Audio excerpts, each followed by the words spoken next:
We'll get things started. We've got a little microphone up here, so I'll try and stand by the podium.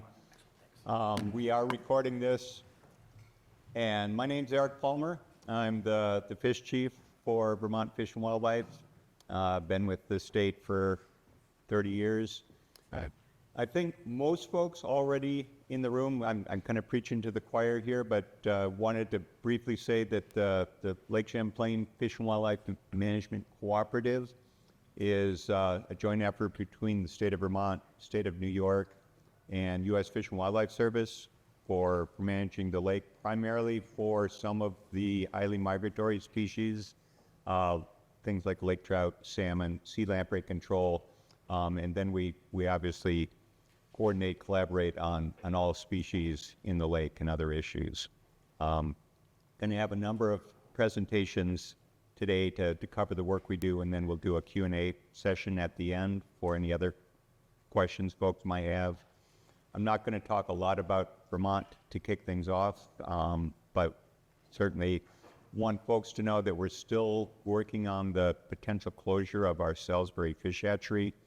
I know that's been in the news a bit. Could have some effects on stocking for Lake Champlain.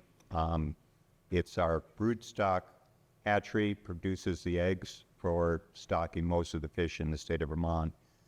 Doesn't produce the salmon eggs. Those we're mostly using feral fish collected at Grand Isle Hatchery and broodstock held at our Newark Bald Hill Hatchery, but does produce eggs for lake trout, rainbow trout, steelhead, brown trout, brook trout. So we've got a reprieve from the legislature for one more year of funding, and we're going to do what we can to keep that facility open. We've got other folks here from not just the service in New York, but also from Lake Champlain Basin Program. So I'm going to turn it over to Laurie to talk about U.S. Fish and Wildlife Service. Good morning, everyone, and I'm Laurie Earley, and I'm representing the U.S. Fish and Wildlife Service today, and I'm stationed out of the Lake Champlain Fish and Wildlife Conservation Office and oversee the Fisheries Assessment and Restoration Program. There's some other U.S. Fish and Wildlife staff here as well, and we'll introduce all our staff in a second, but first, before I do, I just wanted to share that our regional management for Region 5 of the U.S. Fish and Wildlife Service, which oversees our office, is stationed out of Hadley, Mass. And although they're in Massachusetts, it does mean a lot for our regional management and the service staff to be members of the cooperative.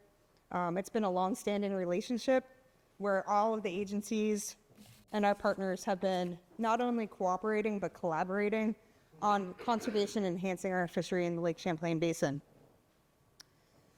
The service contributes to Lake Champlain through our two hatcheries, White River and White D. Eisenhower National Fish Hatchery, as well as the Lake Champlain Fish and Wildlife Conservation Office, which conducts work throughout the basin.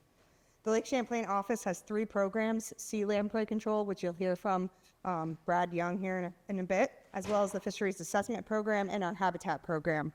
All three programs in our office, as well as the hatcheries, work together to deliver the mission of the service throughout the Lake Champlain Basin, by whether it be fish stocking and evaluation, adjusting fish passage issues, or through sea lamprey control. It definitely takes a team, and with that, I'll pass it on to New York. Rob Fiorentino, I'm New York State DC Region 5 Fisheries Manager. Out of Warrensburg, used to be out of Raybrook, but want to thank you all for coming. Echo the same thing, Vermont in service, New York committed to be a cooperative member. Very important to us. Lake Champlain is a significant water, and I do have to apologize. Mr. Steve Hurst, the Chief of Fisheries, is not able to make it today. He had a prior engagement, another statewide meeting, but mainly he wants me to ensure to you that Champlain is very important to us. We're going to continue to keep it in high regards. We're going to continue to support management on it, continue to be active in it. Nicole Balk, who will be presenting here in a moment, is her sole mission is to work with the cooperatives and manage the fisheries in Champlain. As Laurie said, we also do habitat improvement projects and application reviews for any disturbances along the lake, which is also extremely important to us. And we just want to ensure that you know that we're fully committed and think it's a great lake, and we're going to do what we can to make it even better. So I think with that, I'm going to start the rounds of introducing everyone. So Margaret, why don't we start with you in Vermont, and then we'll go around the room.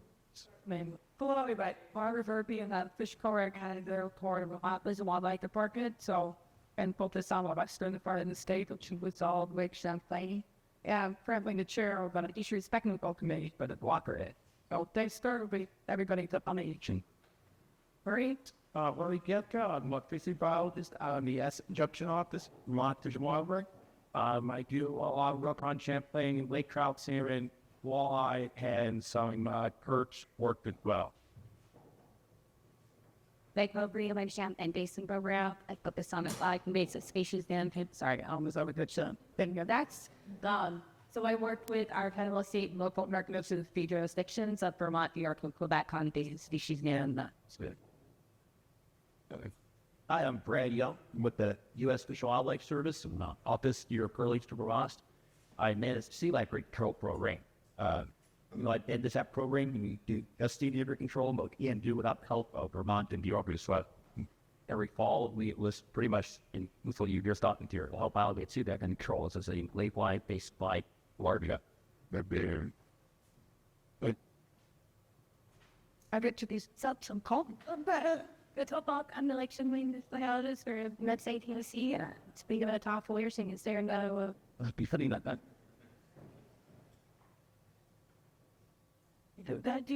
Speaking of that, that's that. Hey everyone, I'm Shawn Good, fisheries biologist with Vermont Fish and Wildlife Department. I work at the Rutland office and we cover southern Lake Champlain. I do some of the Salmon and lake trout salmon stuff with the Essex office, but I do a lot of sort of warm water, cool water stuff. Walleye, pike, muskie, and things like that. You'll hear about muskie later. All right, so I'm just going to provide everybody an overview of the cooperative and how we operate. We have by a strategic plan, so I'm going to step through that for you quickly, and then you'll hear more details of all the programs we're working on from others. First off, the strategic plan is a 5-year plan. It was developed in 2020 for this route, and it's good through 2025. It outlines the objectives, actions, and timelines for kind of the 3 big species that the cooperative works on in the lake. So lake trout, landlocked Atlantic salmon, and sea lamprey control.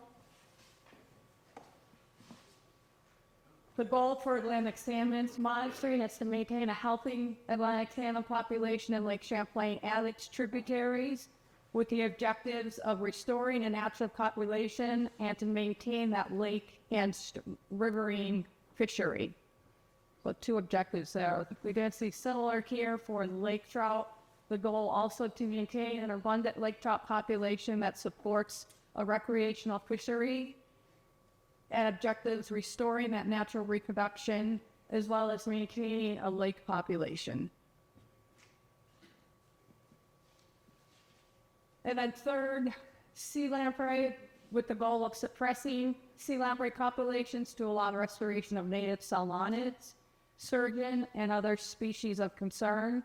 And the objective is restoring the natural reproduction and recruitment of a host species. So making sure that we're controlling sea lamprey to an extent that we're maintaining that quality fishery in the lakes for salmon and lake trout and other species. Okay. So we do collaborate on other species. The strategic plan really focuses on actions for those 3 species, but we also think about the rest of the lake. It is an ecosystem out there, and these species interact with each other.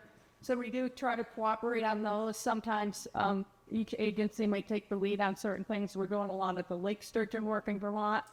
New York's helping out with some of the muskie work that Shawn's doing, so we're going out on both sides. So it is definitely a collaborative, and we try to think about, the lake as a whole. And it's not just the 3 of us agencies with the cooperative. As Eric mentioned, Mike Modley is here with the Basin Program.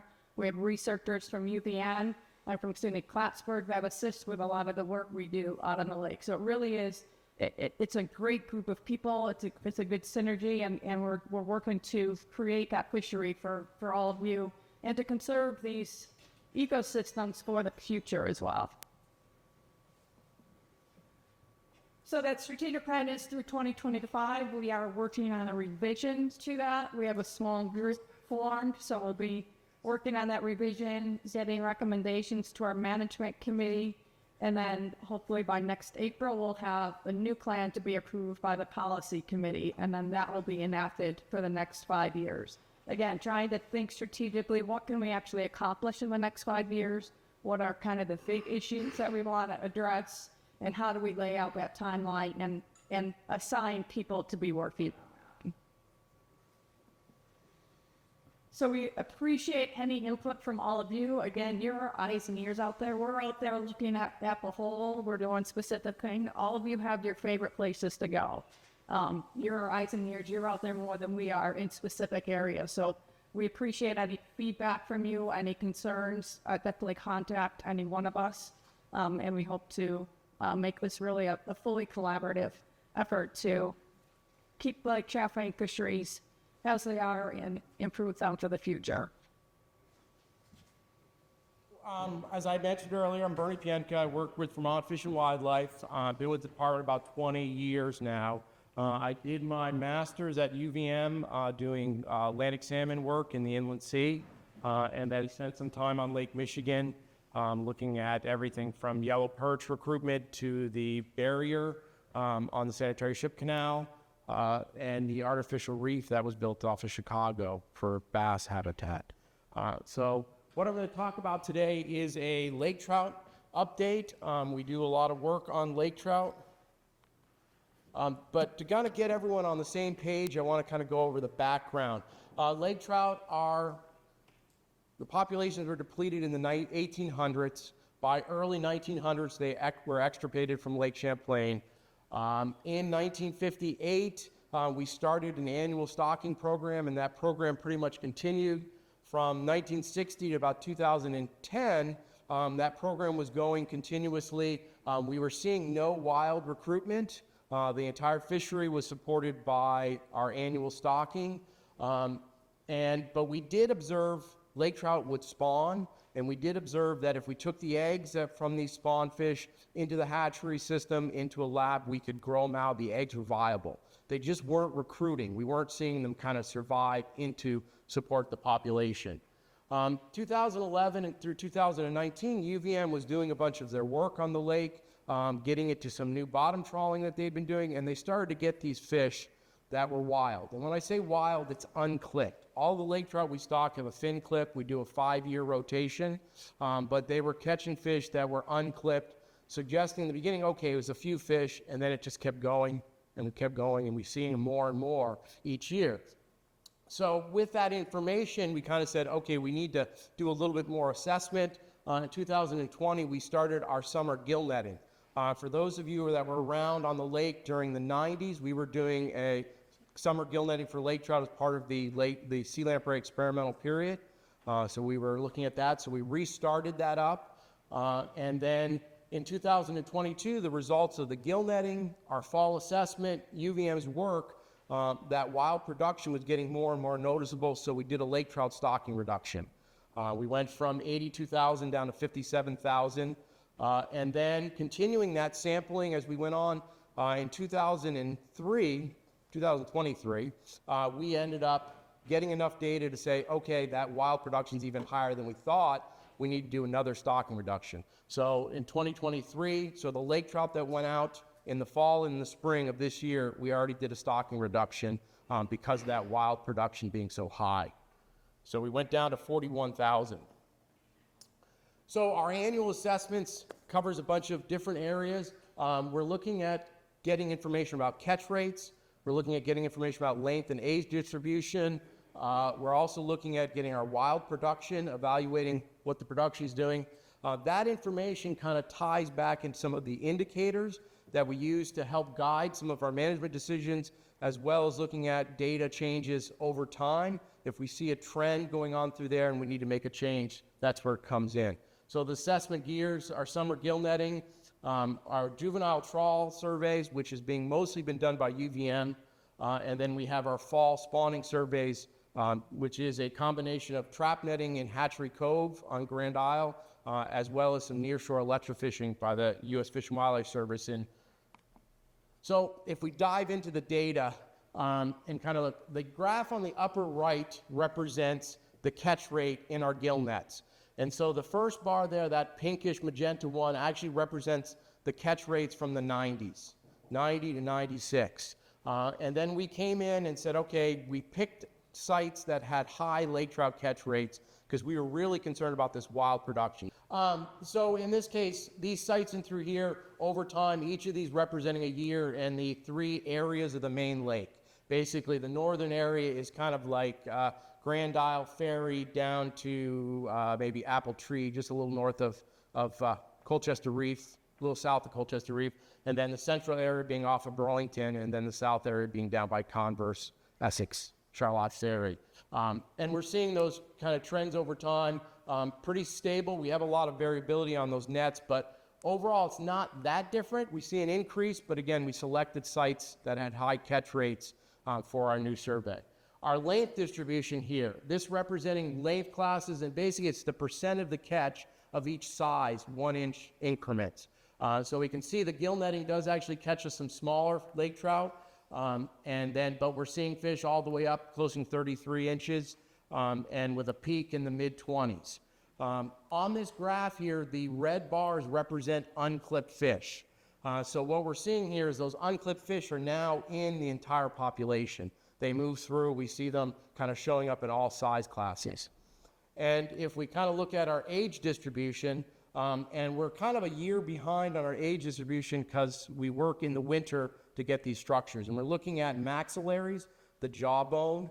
We do a cross section. So here's a little image of it with there being like 1, 2, 3 years old. That's a nice one. So we see basically a pretty rapid growth and then a plateauing off as they get older. But we're seeing fish 17, 18 years old. I know there's some in the 20, but we couldn't, like our readers couldn't agree on them. There ends up, I got 21, they got 23. It just gets so many marks on there. And if we kind of continue with another data set, so we have the same graph here as on the previous slide, and we see that those wild productions are kind of through all the sizes. Well, that's kind of saying, okay, maybe we should be looking at it as a whole. So what we ended up doing is basically summarizing our lake trout gill net catches for each year, 2021 through 2023, in this graph here. And what it's kind of telling us is, while we're doing it, we're not really seeing a trend in total catch change. We're seeing some up and down natural variability, but we're not seeing an increasing total number of lake trout. But if we look at this red bar here representing those unclipped and wild fish, we can actually see the trend increasing. Now this sampling here didn't catch our new stocking numbers. So we did a stocking reduction, and they're going to start showing up soon, next year or two. The juvenile lake trout trawling. We worked with UVM. UVM has been doing most of the work. They were a little delayed with their new research vessel. So last spring we took out, the department has a 31-foot trawler that we use on the lake. So we ran some bottom trawls off of Burlington Bay and basically catching these juvenile lake trout. This one being like a 4-year-old, but a lot of these being 1s, 2s, and 3s is the primary target. We ended up doing 8 trawls in Burlington, got 239 lake trout, which is one of the higher numbers of lake trout we've seen in that past UVM trawling. It's a little difficult to tease it all apart. It's a different boat, slightly different gear, slightly different crew. But we saw these are the wild lake trout representing 1-year-old, 2-year-old, and 3-year-olds. So we still see that production coming in, that wild production's going on. And kind of the key point here is that those lake trout catch numbers were far higher last year than we've seen in the past. And again, trying to pull all that together, UVM is getting ready to do their survey right now. Probably next week they'll be out starting it. They did a test run last week. Our fall assessment, focusing on a trap net. Margaret had these photos. So the nets here basically forms a trap with a long wing. The lake trout swim along the shore, hit the net, follow it into the trap, and get caught, and we work up those fish. And then the nearshore electrofishing done by the Fish and Wildlife Service in there. To get these assessments, these are all spawning fish, so we're seeing them at a larger size, and we're seeing basically that's one of the indicators we're using for our wild proportion. So I'm kind of going to jump into the indicators really quickly here. The red box, so here we have, this is condition factor, which is kind of the plumpness of the fish, with a 1 being, a good-looking fish. And basically, we took the data from 11 to 17 and created a reference period.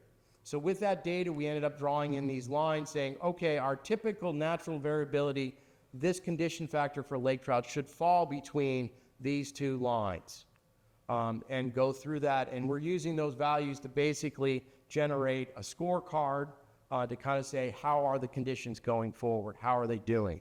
And an example of that scorecard is basically this, and that's in the Fish and Wildlife, our FTC annual report has it. So for the condition factor for males, we're falling in the range, our target range for all 3 past years, 21, 22, 23.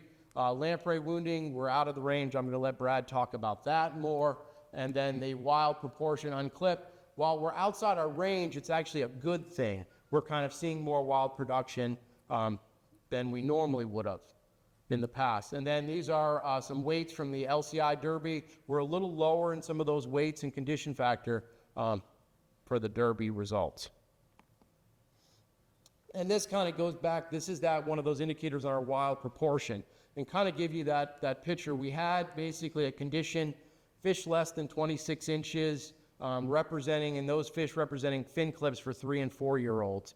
And basically, if we look at all these years, our percent unclipped was just low. And that's getting to the point where it could be regeneration of a fin clip. It could be an error at the hatchery. You're clipping a lot of fish. You missed one a little bit. And then something happened. Basically, we kind of see all of a sudden we're going up and a lot more wild production. Giving an idea of what we've done with those stocking numbers, our target was about 82,000. We have a little bit of variability in hatchery production. And then we have our first cut, and then our second cut in stocking numbers down to 41,000. So where are we for next steps? We're going to continue, while UVM has been doing the trawling, Vermont's working on getting their boat rigged up and fully set up to do it. It kind of will probably shift from more of a research to a monitoring program to look at that for our wild production, which is really, we want to make sure that the young fish are being produced and we're seeing them each year so we can kind of be ahead of the game out there going, okay, we're seeing 1-year-olds and 2-year-olds and 3-year-olds. We'll see them later on as well. We're doing our summer gill netting again, our fall assessment, and we're continuing to develop some of these new indicators. As I said, we've done 2 stocking reductions, which is all that we had laid out. We now need to look at this and develop and polish up a few new indicators to kind of manage that stocking number in the lake trout population. And with that, I will take any questions. I think we have a few minutes. Laurie, yeah? Yeah? I'm Captain Matt Trolley, and I'm president of Modley Guide Association. I'm excited on the time on our lake, and thank you all for what you do. Notice one week you brought up about the size in the last couple of years through the LCI Derby numbers being down. And it was going to echo the same thing, and wanted to see what you guys feel. Is it purely a numbers thing? No question, we got a magnificent number of lake trout out there. Echo the same thing that we're basing it out of natural fish the last couple of years, but our request to finally threw over 10, 11 pounds. And where do you think the reasoning is of that? So I think one of the LCI's issues was that high wind event previous year. So we had just so few fish weighed in. It was that whole weekend was bad. And I think what we're going to see now is our stocking reductions went on, and now they're coming into those populations. So we might be basically getting to that point where we're going to kind of see that change a little bit as we made those stocking reductions. But I think it's also just, the fisheries out there, there's going to be kind of some ebb and flows of that growth. From that? Yeah, I'm with Matt. I mean, of course, I charter out there as well. And what we see is even past the LCI is the numbers are not, the size numbers are just not there. And, we trove a lot out there, jigging, but have anybody looked at the mortality rate of bringing these fish out from 80 ITV? We haven't gotten into the mortality. I mean, it's one of those difficult studies because you're tying it to water temperatures, how quickly you bring them in. It gets pretty complex, but we haven't gone into that numbers. But our catch numbers overall are still trending similar. I mean, so it's...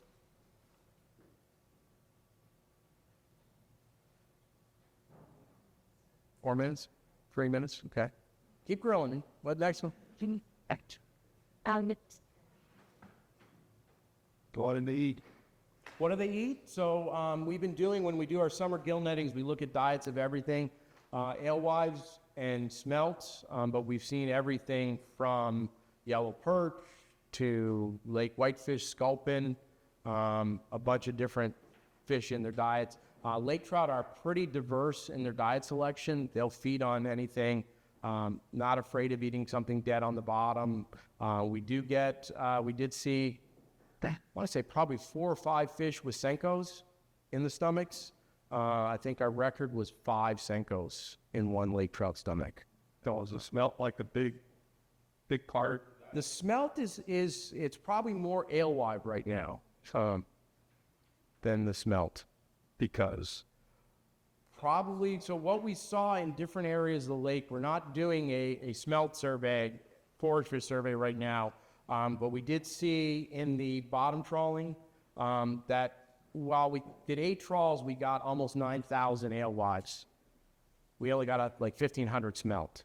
So I think in areas like the Inland Sea and Mallett's Bay, we've seen the shift away from smelt as the alewife numbers went up. As alewives invaded, smelt went down. In the main lake, in the 2015, our last forage survey, they were pretty much still holding on. The smelt were fine, but I think we're seeing that in some of these other data that the alewife numbers are kind of up and the smelt kind of went down.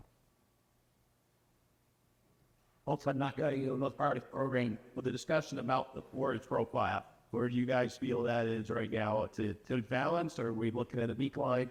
I know Lake Ontario balance around zip flows with the Illinois population up there. So right now, one of the side projects that UVM is working on is basically developing a new method using the Lake Ontario technique. So they're kind of teasing that out and trying to get that, but they're a little bit behind because the boat got delayed. So that's one of their side parts of this lake trout bottom trawling. It's getting out there early enough to get an alewife assessment. So right now we don't have, I mean, that's what our condition factors, that growth kind of weight is kind of giving us an indicator of what's going on. And it is, as you saw in that graph, it did go down and everything. All right, I think Laurie's or Mark's. One more, right?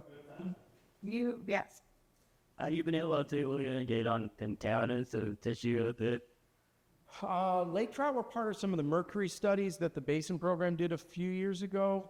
I think they were comparable to what they were in the past or down. I can't. It depends on fish species. I do have to report with the I can share it. But the latest, we do mercury analysis every 5 years. Different partners collaborate on that. And in a number of species, we're seeing a decrease in mercury in fish tissue. In others, there's 2 or 3 species that are still above the UK the best. Until that the whole day came down that better. That's the only one regular. There's been some of the pharmaceutical stuff kind of coming out and some different work touched here and there, but nothing extensive. It's always been a few samples, and I don't know if you have any of that made from that last. So they're coming up about PFAS, and they're listing into that with the Department of Health at this point, but it's not conclusive. Thank you. But thanks behind. Like I mentioned earlier, my name is Laurie Earley, and I oversee the Fisheries Assessment and Restoration Program. And our primary focus has been working on the research and monitoring associated with the landlocked Atlantic salmon work coming out of the cooperative, but also we work cooperatively with New York and Vermont on many aspects of the landlocked Atlantic salmon program. So I'm going to provide today's update. And like Margaret stated, there are goals and objectives related to landlocked Atlantic salmon coming out of our strategic plan.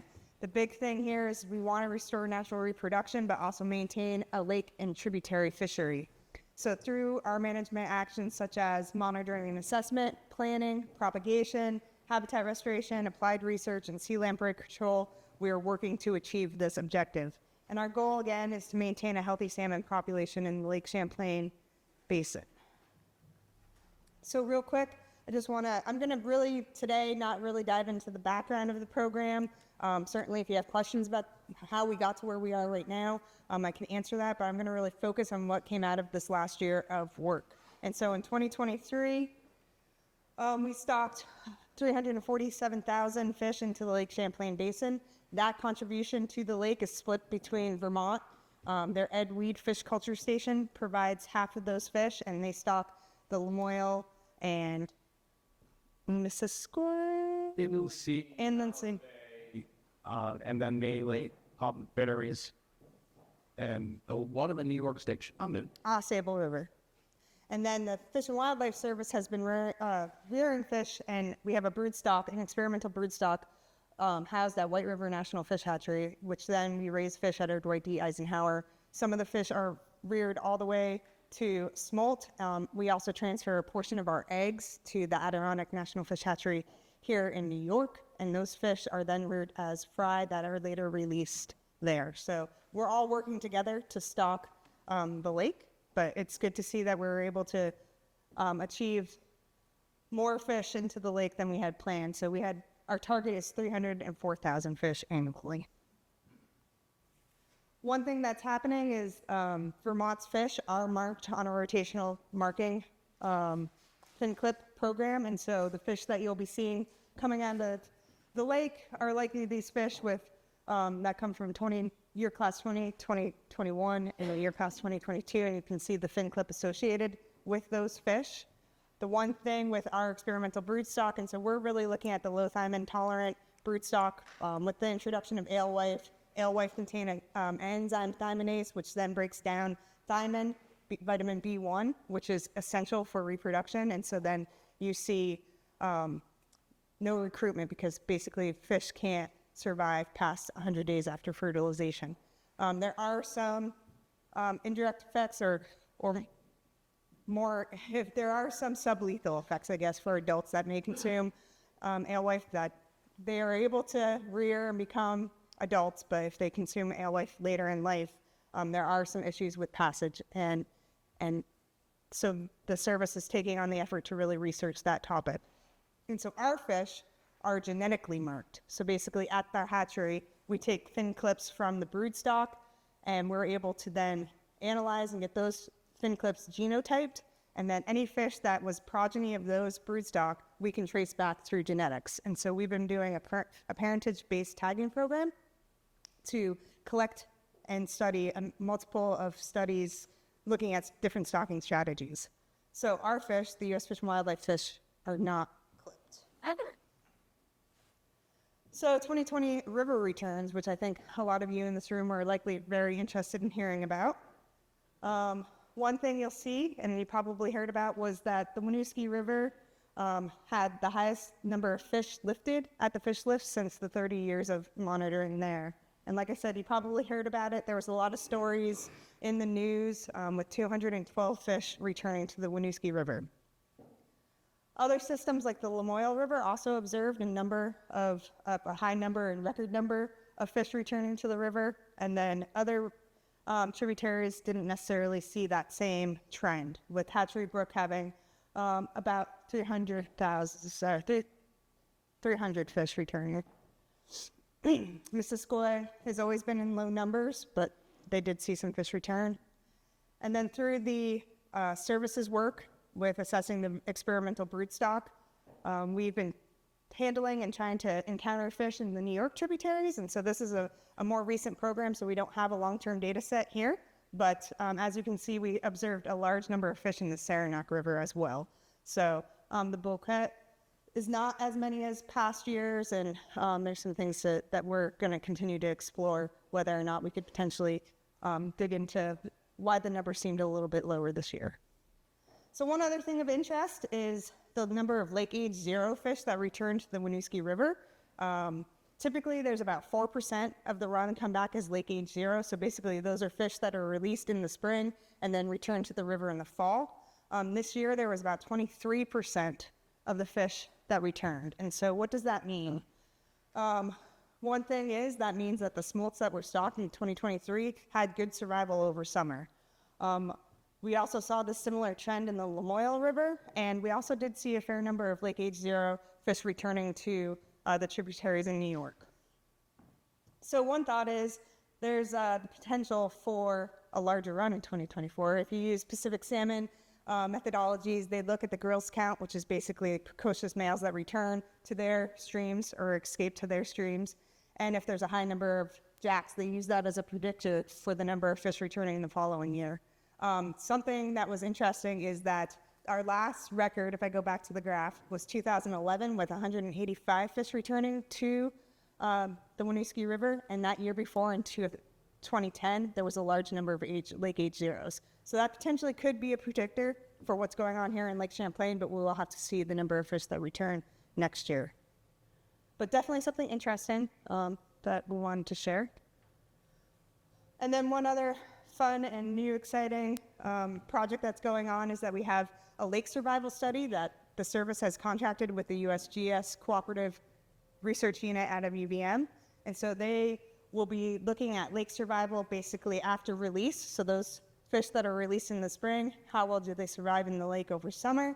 And then additionally, how do those fish survive over winter? Because we would like to develop a life cycle model, and we don't really have any information about what's going on in the lake. And so this will be the first study that we're really focusing on that lake piece. They'll be using 2 different methods, acoustic telemetry, as well as genetics. And so this spring, actually, they were able to get some tags on fish coming from Ed Weed, and those fish were stocked in the Lamoille and the Inland Sea, as well as the off the Essex Ferry. So we're excited to see some preliminary results from that study. And as well, angler contributions is huge. That really relates in many ways. We get information from all of the anglers, as well as with our parentage-based tagging study, we really need to get our hands on fish to be able to figure out where our fish are coming from, and so we need to do that through tissue samples. And so we really couldn't, our program couldn't be successful if it wasn't for the anglers' contributions to our work. And so first, thank you for those who are in this room that have continued to assist by providing us samples. And if you want to get involved, I have sample packs here and some directions about how we would like our tissue samples to be collected. So I have those in the back of the room, and I can certainly talk to any of you who are interested at the break about how to get involved. And in addition, understanding, and if we go back to our objectives, there is the fishery component, right? We really need to have a better understanding of what you all are seeing in the fishery. So any information you can provide us is really critical for us to be able to evaluate the fishery. So with that, I will be presenting here in a little bit about the Angler Diary Program, and we can talk more about how you could potentially be involved there as well. And so Kurt Hahn, who many of you may have interacted through the tissue sample collection, was unfortunately not able to be here. He's expecting a new addition to the family very soon, so he needed to take the time to prepare. But here's Kurt's information, so certainly reach out to Kurt if you have any information or any questions or want to just talk to him about the program that we are running. And then, of course, you can always reach out to me. And so with that, I think I have plenty of time for questions. That information's in our packet. So I believe the information for Kurt is in the packet for the tissue samples, and then all our contact information is actually at the bottom of the agenda. So any of the speakers here today, you can reach out that way. The U.S. Fish and Wildlife Service are not put. That's correct, yep. Is there any others, the city is stocking or all the birds come brown? So Vermont stocks, and those fish are what are clipped in that slide I showed. Here. Out of it. Have there been any kites or anything about in North Korean or the book recently? Yes, so my program does look at red spotting surveys. We do conduct spotting surveys in the Winooski and the Bouquet. We have been, on the last 4 or 5 years, sampling the north branch of the Bouquet as well as below Willsboro Cascade. So we were out there this last fall, and we plan to be out there into the future. there is some interest primarily for me to kind of expand our spawning survey monitoring. So there may be some changes to our protocol so we can incorporate more tributaries, but we will continue to monitor spawning in those locations. Yeah, that's pretty. You have any info on the numbers? I know the last news heard that there's a while that was projecting with Honey McTee, and that's looking pretty good. I'm not sure that gets down, but So this last year, we only observed 30 reds in the Bocat, with the majority below Willsboro Cascade. We only observed 3 reds in the North Branch. So but did they plan to look on the Cold Brook feeds area after the guy had their rule? yeah, so we've been working with Dave Minkoff, who led that project for the habitat program out of the U.S. Fish and Wildlife Office in Essex, and we have been discussing how not only with that Cold Brook dam removal, but other dam removals through the watershed, how we could maybe do some effectiveness monitoring to show that, hey, we're putting all this time and effort and improving passage. Is it working? So there are plans to expand and be able to evaluate any of those AOP projects that are moving forward. The back grade. We were unable to get out there this fall. It was a little tricky, and we had it was really difficult for actually us to get out in Winooski because of high flows throughout the fall. So And then one more, and I'll do it open up to go. now keep them coming. I think I got another minute.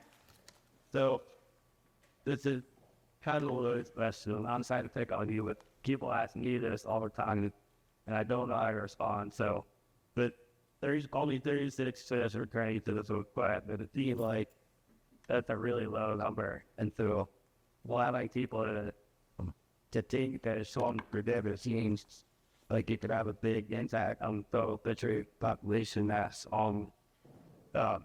Is there a discussion about just putting it to date or what's about? So I might look at Rob actually on that one. That's not my arena. So I'm not here to make waves. Like, people bring this up to me all the time. I don't know how to respond. So, Yeah, so what you're asking, is our regulation currently adequate given the lower numbers of say they're returning into research? Great question. So changing regulations is a complex thing. In New York State, they do have to be voted out by the legislature. So these are something that we look at with a pretty keen eye at the teat pretty heavily. I would say that we do not have enough data to argue that a regulation is changed one way or the other. Because we don't know on the behaviors. We haven't done a specific Creel there, but I'm writing. If we have the data on the anglers there and can collect data from the anglers keeping fish, that would allow us to better evaluate the potential impact.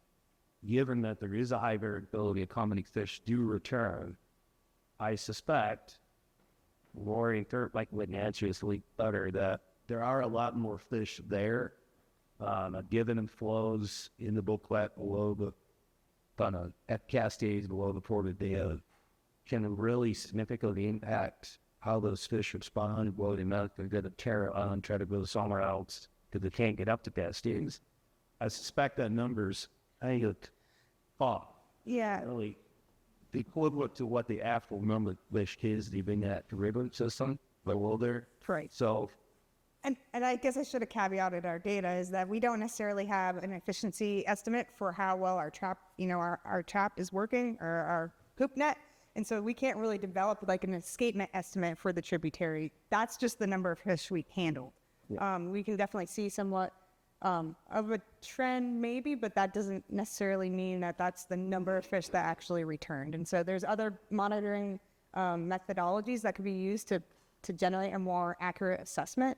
However, we're not there with our current protocol. And so I guess me knowing that stuff and not knowing the Creel potential is to say we need to collect a lot more data before we start or to legislature will ask us why.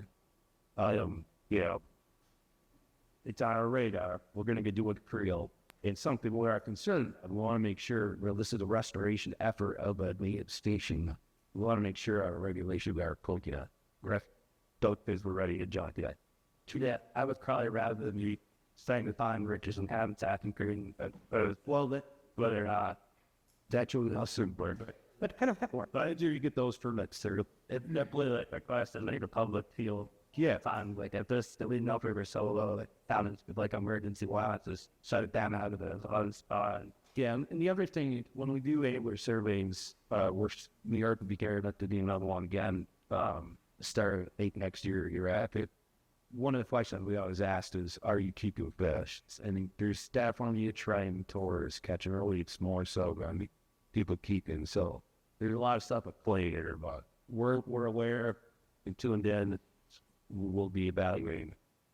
And we do have more time for questions. We actually got to move on to Brad now on the sea lamprey control. But just know after Brad speaks and Meg speaks, we're going to have, I think, about 20 minutes for more questions about all the presentations you've heard thus far. So thank you, and have Brad. All right, sea lamprey control. So, where's my kit? This is my team here at our office, the Lake Champlain Fish and Wildlife Service office near Burlington. It's a good crew of folks, but this is only the Fish and Wildlife Service. As I mentioned earlier, while I introduced myself, we can't do the program without help from both New York and Vermont.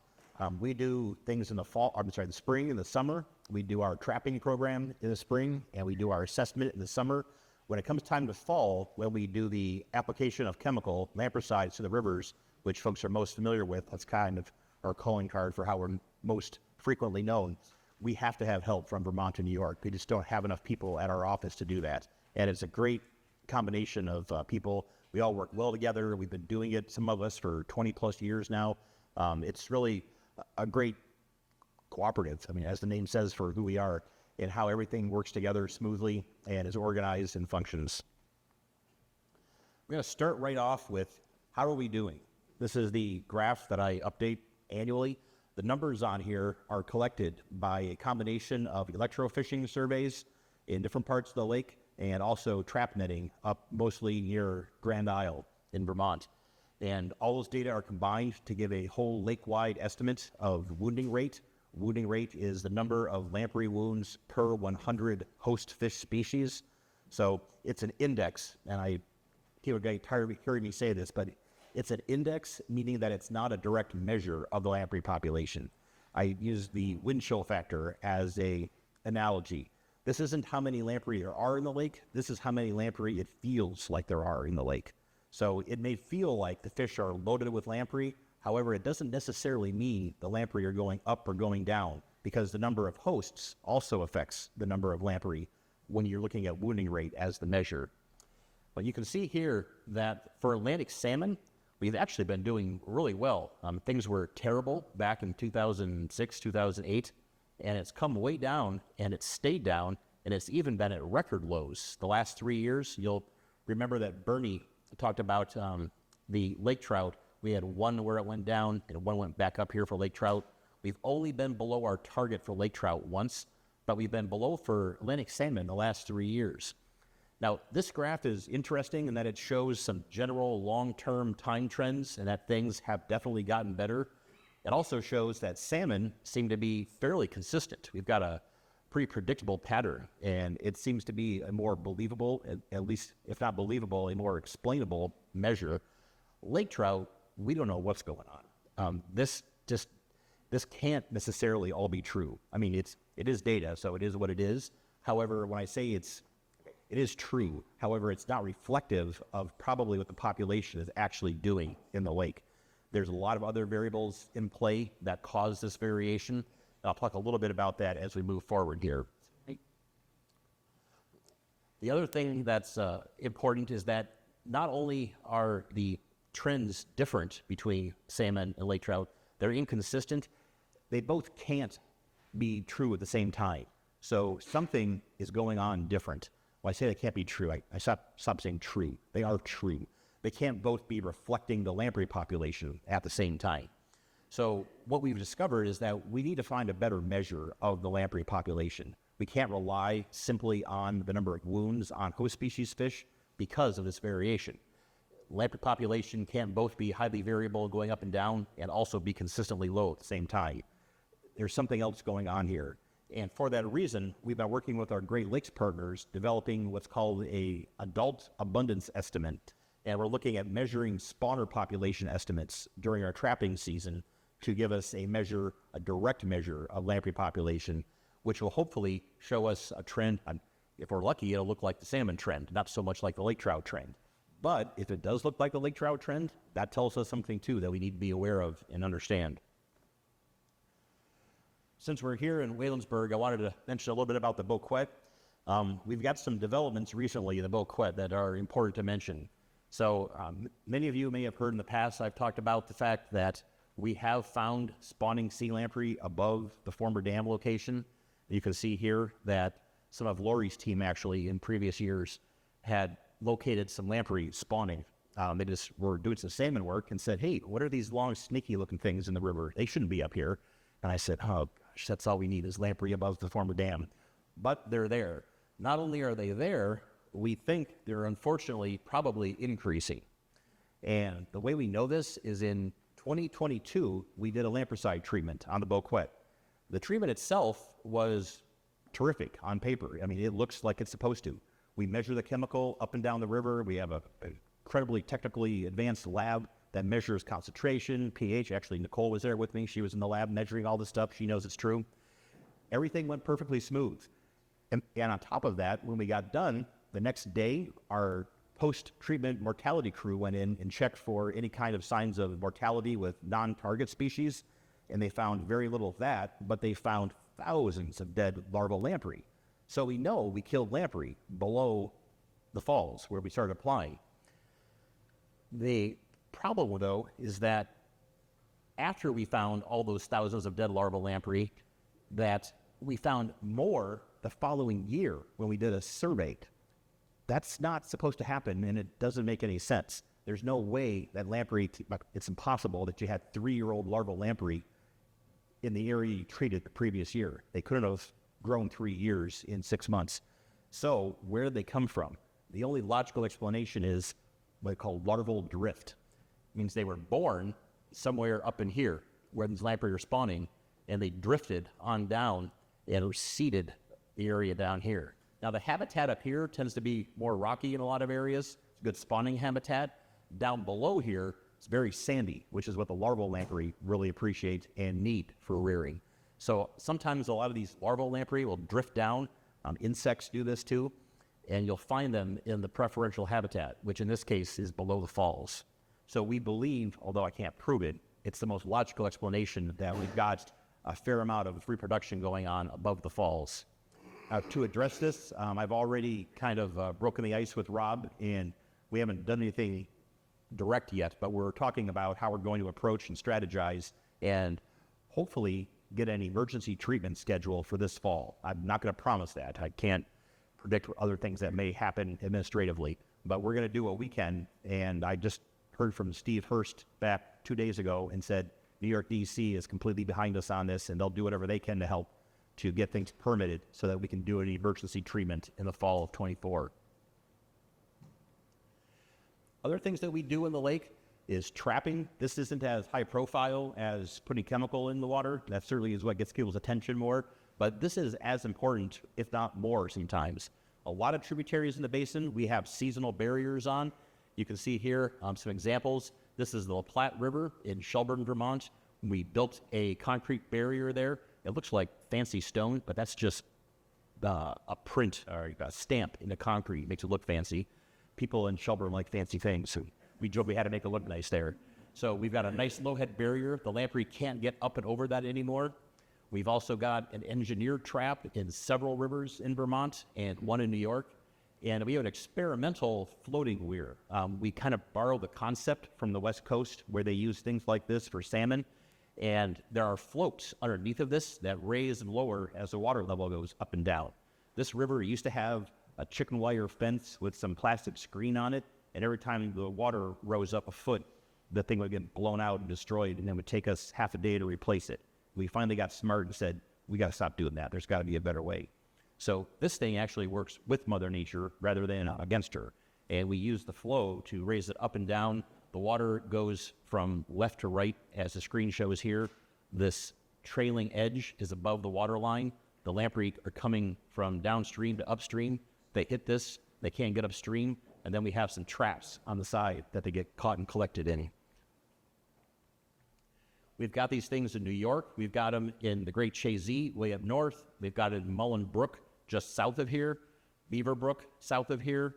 I've got them in Vermont, way up north on Youngman Brook, which is almost the Canadian border. There's a trap for simply assessment reasons on the Winooski. We're not trapping the Winooski for control. We're just doing an assessment. Sunderland Pond mallets, small tributaries near Burlington. And then we have barriers on the La Platte and Trout, also in Vermont. And then we also have a really large barrier in Quebec. We're not allowed to use lampricide in Quebec because of provincial regulations and policy. So we built a large barrier. I've spoken about it before. Many of you probably remember my talks in the past on that. It's a modular barrier. It gets installed in the spring. It blocks lamprey while they're on their migration route, and it gets removed in the summer as soon as they're done. So it's only blocking the river for 3 months of the year. It's a great tool. It's expensive, but it works well, and it blocks lamprey. And we also have a trap in the Pike River, which is the main tributary in Quebec to Missisquoi Bay. Just a little bit here on how we have the program structured.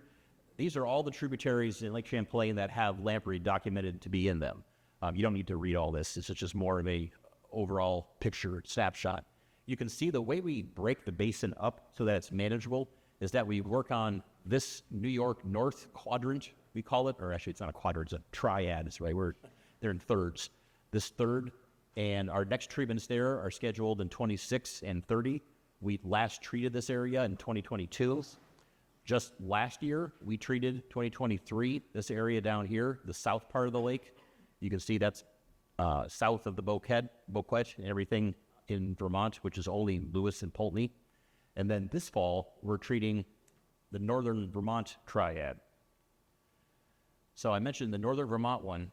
The ones that are eligible for treatment in Vermont are the ones listed here. The La Platte, actually it's backwards from the north and south here. The La Platte, furthest one south, the Winooski, Lamoille River, the Missisquoi River, and Stonebridge Brook, which is a very small tributary, but formerly had quite a few lamprey. Now, the great thing is these are eligible, and we're permitted to do lamprey control on here when necessary. But in 2024, all we're going to treat are 2 of these. And the reason is because our survey team spends all of last summer, going out and looking for lamprey, and they didn't find lamprey in the La Platte, in the Lamoille, or in Stonebridge. So this is a good thing. We don't like putting kelp in the water. It's incredibly expensive. It's incredibly difficult. And when we don't have to, we don't. So the fact that we don't have larval lamprey reproducing and showing up in these other 3 tributaries is a great thing. Part of it is success of the program, for sure. And other parts of it are that the population as a whole is losing its general weight or its reproductive capacity.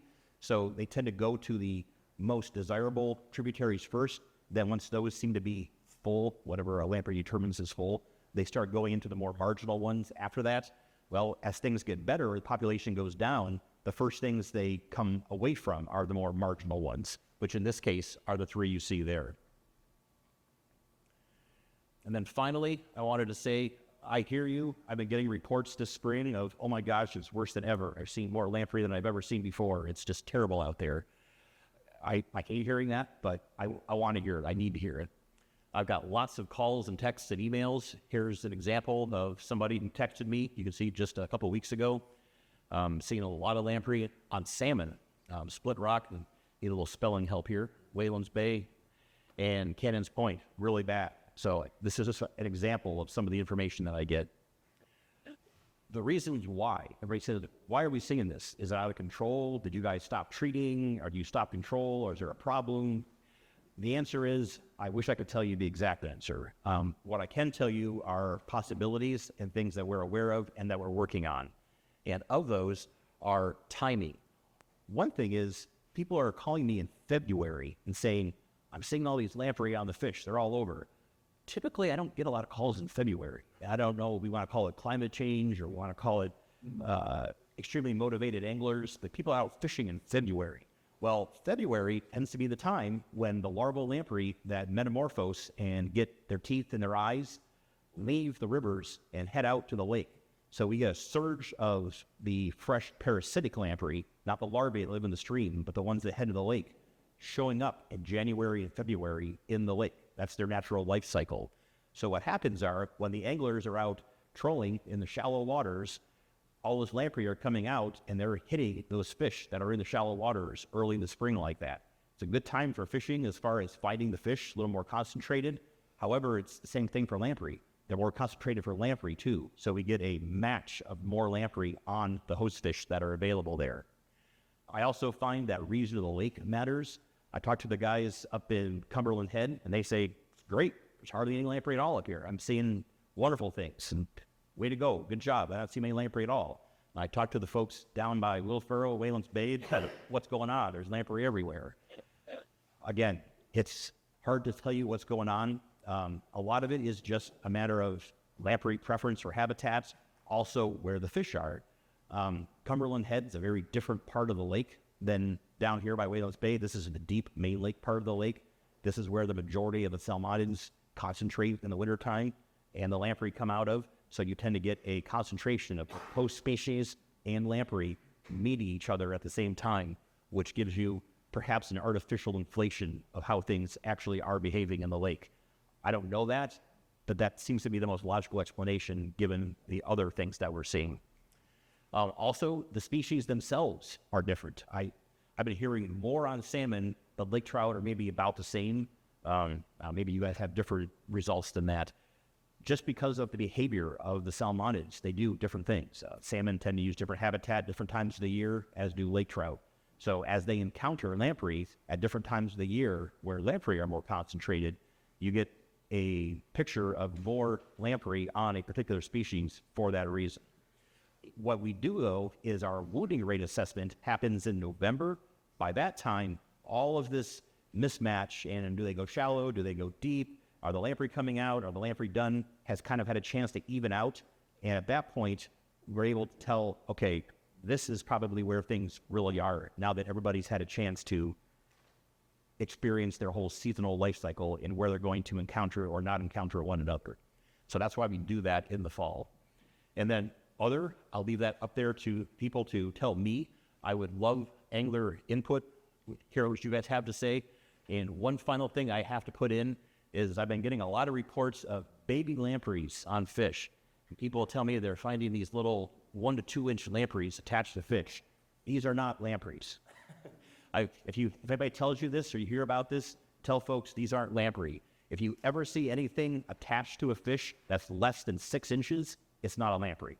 Lamprey have to be a minimum of 6 inches, probably more like 8 to 10, to be found on a fish. These are fish leeches. It's a species of leech. They look like lamprey, certainly from a distance, but they're not. They're not lamprey. They're definitely a leech. So just a little bit of a awareness here. You can see this is a blow up of this one right here. You see how big they are. People are seeing these on fish. I get reports of, my gosh, there's baby lampreys all over the fish. No, not baby lampreys. They're fish leeches. So just want to be aware of that. With that, I'll take any questions about any part of the talk that I gave here. The follow questions. Oh. Stay outside. Oh, okay. I'm Nicole Balk. I'm with the DEC. I'm the Lake Champlain fish biologist. I'm here to give you the really quick and dirty rundown on Lake Champlain Creel surveys. We've been doing this for the last 3 years. Sorry. Yeah, it's going to do that. We do an open water creel, we do an ice fishing creel, and recently we did a pilot river creel survey. And I'll talk about each of those as I go through this. Let's see. I just want to emphasize the importance of creel surveys. So creel surveys are a way of interacting with you, the anglers.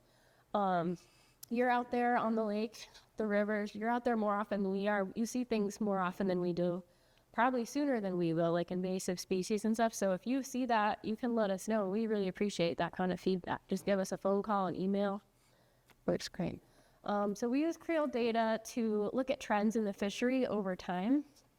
And we just generally monitor the fisheries using the creel surveys. And I want you to remember that we work for you. Your opinions matter. So if you see a creel tech out there go ahead and talk to them.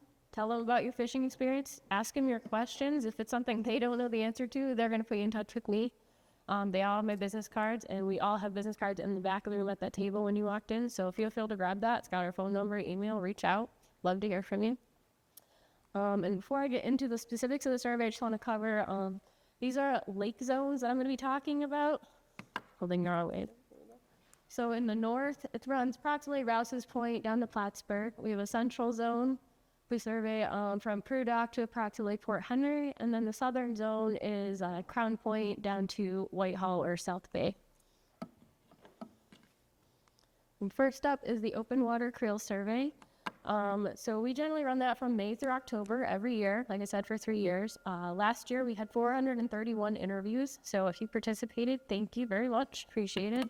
There were very few repeat interviews, which was interesting.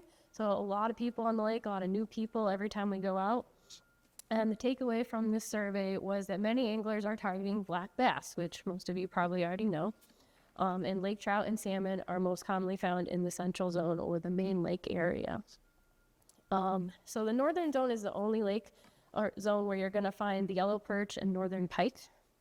And then the central zone, like you said, is known for lake trout, salmon, but also bass. We've noticed that lake trout or Atlantic salmon catch rates have been very low the last few years, and we've heard from you. You've all reported back saying catch rates are low. What's going on? We're aware, like Rob said, we're paying attention. We're looking into it. We do a lot of stocking. We put time and effort into the stocking program and restoring salmon into the lake and the rivers. So there could be a number of reasons why the catch rate is low. While we're out creel surveying, the techs like to measure fish if we can, but that's been a problem the last couple of years. We've tried using prizes as incentives, but we're not getting our hands on a lot of fish, which is, it presents a difficulty if we want to look at the salmon catch rates. So we're looking at modifying the survey in coming years to possibly go out and do a more of a roving creel to get anglers who are out on the lake in boats that we're maybe not getting at the access points where we're doing the survey now. We're also going to look at doing a full-on tributary creel or river survey starting this next fall, and I'll go into that in a minute. And then we're also looking at installing a resistance board weir on the Boquette River to help monitor the salmon that we're stocking, and I will also talk about that. I have a little slide about that. And then just a quick note that like lake trout, I said, are one of the primary targets in the central zone. But I want to make a little comparison here. Lake George, that's also known for great lake trout fishing. Their catch rate last year for lake trout was 0.22 fish per hour, and Lake Champlain was 0.21. So lake trout are doing very well. Oof, I jumped ahead. I had 1 minute there. All right, and then the southern zone, one comment from there was there's a lot of bass anglers, which we know, a lot of tournaments, but there's also a variety of other species targeted, which we don't really see in the other lake zones as much. It's more strictly defined species. Southern zone is where you can go to find the highest catch rate for walleye, and you can also catch quite a few crappie. They're a new up-and-coming species. All right, so now I'll switch to the ice creel real quick. This is primarily a yellow perch fishery. 2023 was not a good year for ice on the lake. We had Kings Bay and Deep Bay, and that was pretty much it. Vermont struggled with ice as well, so it wasn't a good year for ice fishing. And back in 2022, we also only got Kings Bay. So it's not a whole lake analysis, but we looked at what we had for data. Let's see. So like I said, it's mostly yellow perch. They're the go-to species, and some anglers target northern pike, but it's not a high percentage. And this year, anglers reported that a lot of the yellow perch that they were catching were smaller than normal. And as I said, we tried to get some biological data, measure some fish, and we got our hands on fewer fish this year than the past years. And it didn't show a trend of smaller fish, just fewer fish. But again, if you're catching smaller fish, you're probably not keeping them. We're not going to measure them. So we're looking into other ways of assessing the yellow perch population to get a better idea of that. So based on our ice creel results to date, we haven't seen any big significant changes in the fishery, so we're going to conduct this survey every 5 years going forward just to keep monitoring. And then the next creel, we did a pilot river creel survey.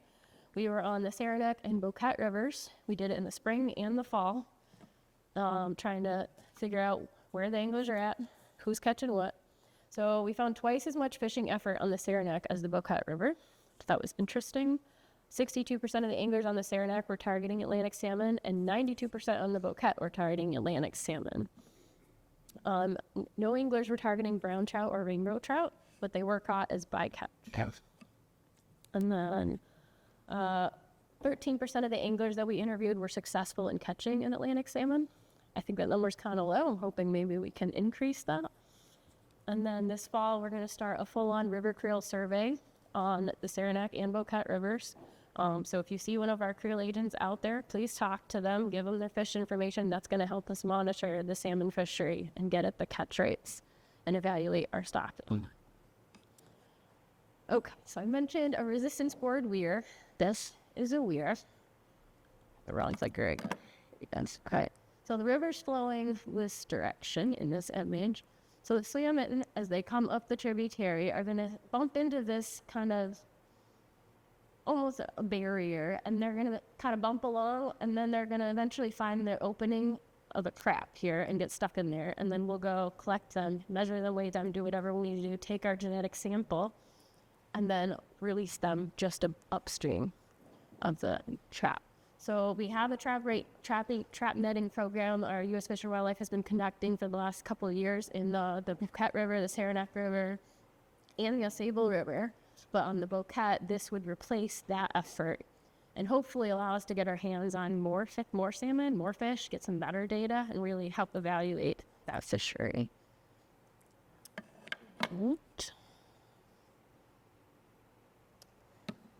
Affectionately known as the elephant in the room, the imperial fish ladder. We have plans that are being finalized right now. We've been tweaking the ladder design, trying to make it the best that we can possibly do before we start building it over the last few months. So it's going to go out for bid this spring, and with any luck, construction will begin early this fall. Old rivers? Saranac River, Imperial Mills Dam. That's the first upstream barrier from the lake. All right. So, The Angler Diary Program that I mentioned earlier in my previous presentation, and you may have heard this before because we have been looking for beta testers in this last year to help us reestablish, I guess, the Angler Diary Program that once was. So, real quick, again, highlighting that one of our goals is to establish and maintain a recreational fishery, and ways to assess that are through the creel surveys that Nicole just mentioned, but also we've been using data from the LCI Derby. But another good way to collect information, again, is from you anglers and through a diary program that once had happened. And so from 1977 to 2018, there was a program where anglers voluntarily provided information, but the program was discontinued because of a lack of participation, incomplete data, and just overall data entry constraints.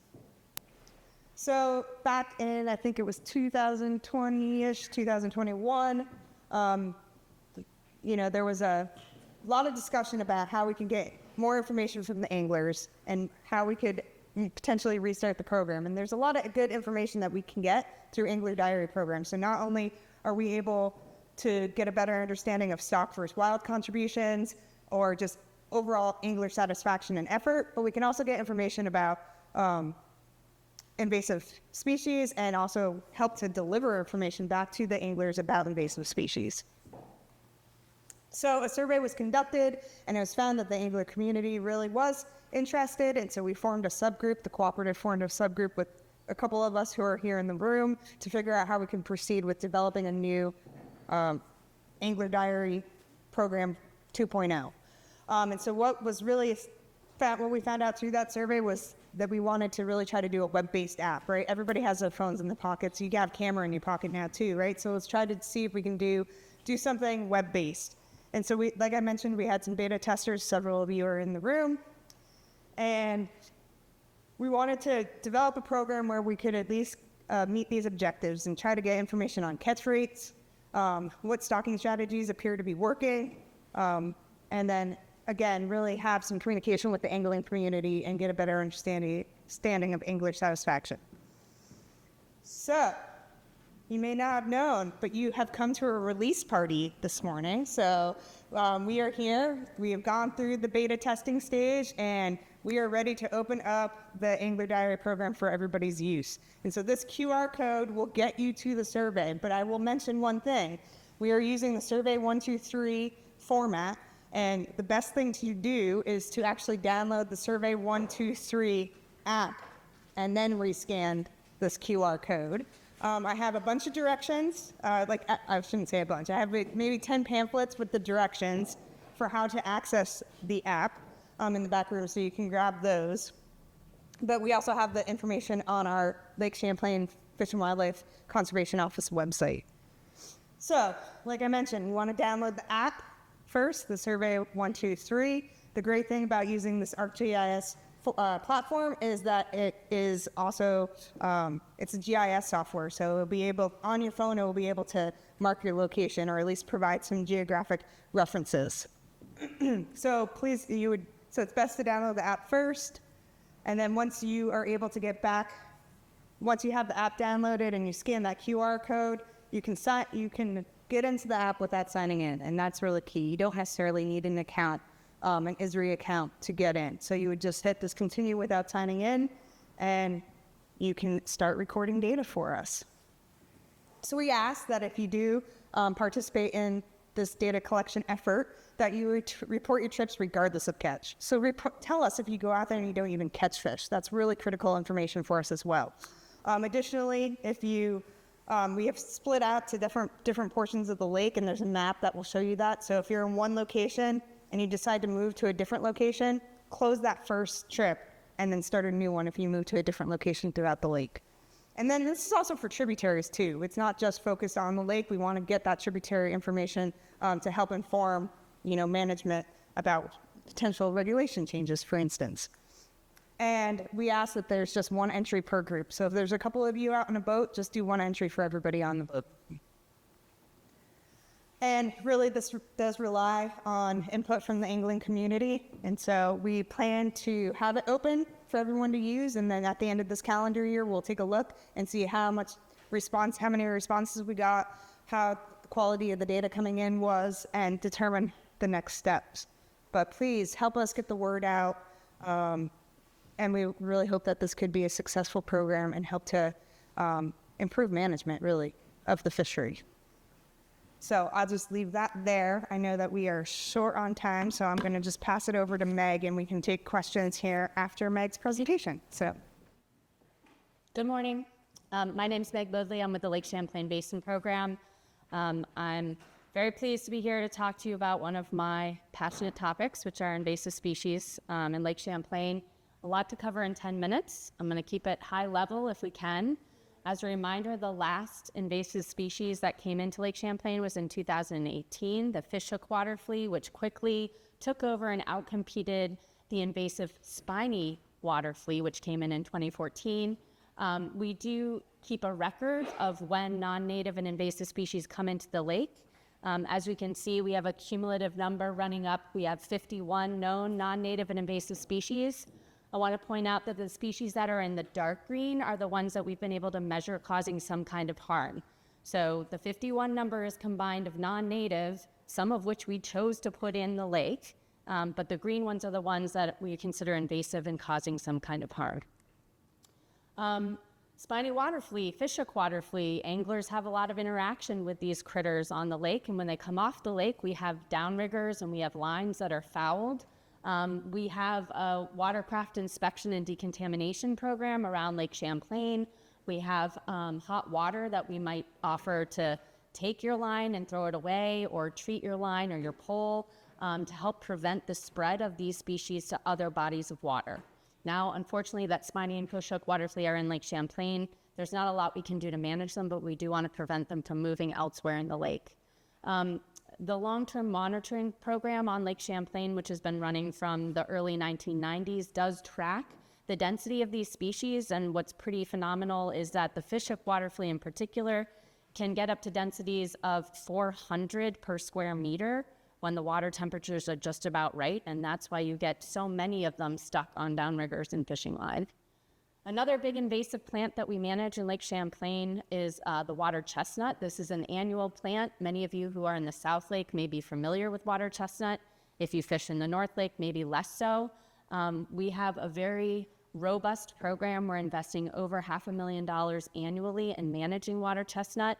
The idea is to harvest it before the nutlets drop. Once the nutlets drop to the sediment bed, they can overwinter there. They can be viable for up to 13 years. So we are working really hard on mechanically harvesting in the South Lake of Lake Champlain, but there's a lot of hand harvesting that goes on in some of the satellite populations in the northern part of the lake. So that is a federal and state and local partner effort that continues year in and year out. It's a good success story, and I think it doesn't get the airtime maybe that it deserves. So back to our 51 known non-natives and invasives in Lake Champlain, we are surrounded by bodies of water that have greater numbers of known non-native and invasive species. So primarily we look at the Great Lakes, the St. Lawrence, and the Hudson River systems, and we're connected to those all by man-made canals. So we have pathways by which some of those species could make it into Lake Champlain. We're focusing a lot of our efforts on canal spread prevention right now. And round goby is the invasive fish that moved from the Great Lakes across the Erie Canal and was discovered at the confluence of the Mohawk and the Hudson Rivers in 2021. This launched our team, many of which are in the room, a rapid response task force to activate, to evaluate impacts and to look at measures that could be taken to prevent their introduction into Lake Champlain. That kind of dovetails nicely with our efforts to address canals. We're looking at addressing all taxa, so the fish, the plants, the pathogens, the crustaceans, but the round goby has really elevated this discussion. So now that gobies are on our doorstep, we have them north in the St. Lawrence Seaway, and they're coming up river in the Richelieu River. So we're worried about an introduction there. We have the Champlain Canal to our north. And then in the south, we're worried about round goby turning the corner from the Mohawk and starting to nudge their way upstream towards Loch C1 on the Champlain Canal. So we have robust early detection monitoring programs in place. We're concerned about downstream drift, but we're also worried about the closer that an established population of round goby gets to Lake Champlain, the more likely either an intentional or unintentional introduction by bait bucket. So once gobies are here, there's not a lot we can do about them, but we do have a lot of information about what they do in other systems. So the end point here is we don't want to find out what the impacts of goby are to Lake Champlain. Can't go through all these points, and you probably know a lot about the round goby already, but we're really concerned about them outcompeting our benthic fish species, about predating on eggs of our sport fish species, and then the possibility of introducing a pathogen called viral hemorrhagic septicemia, which is the reason why we implemented the emergency bait fish regulations in the late 2000s in both New York and Vermont. So we have a lot going on. There's a lot of words on the page here. My take home to you is that we've got federal, state, and local partners collaborating on addressing the canals in particular. We are doing an invasive species barrier study with the Army Corps of Engineers for the Champlain Canal. We are trying to evaluate interim solutions, and I have pamphlets on the table of the actions that the Canal Corporation is taking right now. They're double flushing Loch C1 to deter goby from moving into the locks. Excuse me, and they're doing some lock modeling to evaluate how they can alternate opening the doors on the canals to increase the flow to push them away. They also have scheduled lockings at Loch C1 and C2. We do have a rapid response plan in place. They call it a TARP plan, which is a trigger action response plan, so that if goby shows up north of Loch C1, say C3 or C7, we have actions identified that we would take, including maybe closing the lock temporarily, treatment with rotenone, changing our sampling measures, etc. All the while, we're supporting education and outreach and trying to address the different pathways by which goby could make it to Lake Champlain. U.S. Fish and Wildlife Service and the Basin Program are supporting an additional staff full-time out of the Warrensburg office to do education and outreach along the Champlain Canal. Our early detection monitoring program, we collaborate with USGS, with U.S. Fish and Wildlife Service. They're out taking eDNA, which is environmental DNA. So species slough off some of their DNA into the water, and we're out there trying to collect it to see if they might be present. we're also trying to capture fish in hand. So seining, trawling are different measurements that we're using. And then we have only a good population thus far around Peebles Island, and that's where we collect the greatest number of fish for that analysis to see if they're carrying viral hemorrhagic septicemia. New York State DEC is also doing a lot of electrofishing to see when and where goby might show up in and around Lock C1 and C2, paying attention to temperatures and operation of the canal, and when to inform when to put in or take out the tainer gates that are at Lock C1. So over the course of a field season, they conduct upwards of 65 or so independent electrofishing events. We're also collaborating with the Quebec Ministry of Environment, and they are collecting environmental DNA and seining in the Richelieu River for round goby as well. So right now, the goby are known to occur right at the St. Ours Dam. Unfortunately, they found them just upstream of the St. Ours Dam this past summer, both with eDNA and with fish in hand. A team of us are going to go tour the the St. Ours Dam later this summer and looking at it as sort of our ground zero or critical control point number one, not only for goby, but for other species that we don't want to come up that system into Lake Champlain. There is federal legislation out there to support these efforts, which is amazing. Excuse me. The Water Resources Development Act that was passed in 2007 and has full congressional support from both the Vermont and New York delegation identifies the Army Corps to do a study to prevent the interbasin transfer of invasives between the Hudson and the Champlain, and then to implement, operate, and maintain at full federal expense. In the process, we've identified a few options that would be targeted at the height of the canal near Fort Edward, around Lock 9, with either boat lifts for recreational watercraft and or putting in a physical berm to prevent commercial traffic but allow lifting recreational watercraft up and over a height of land. The reason for this is Hudson Water comes into the height of the canal and flows continually north and downhill into Champlain and south and downhill into the Hudson. We would redirect all the water to flow south to the Hudson and see if we have enough makeup water on the north or downhill side to maintain navigability for all recreational traffic on the Champlain Canal side. That's just a photograph of the Glens Falls feeder that comes in and provides that water source for navigability. So the next phase of the project is to do some more studies, to launch a big public education effort and gather input from stakeholders on selective alternatives. In the meantime, we are in, on, under, around, and through the canal system. This is Lock C8, I believe, that they drain for maintenance, and we get down in there and look at where invasive species might hide, or what systems we might be able to utilize that are in place to mitigate invasive species from moving through the system. So we have a number of work groups going. I think the take-homes here are that you, again, are the boots on the ground, folks on the water. There are steps that you can take every day, cleaning, draining, and drying your equipment before you move between one body of water and another. We will reinforce our watercraft inspection decontamination program.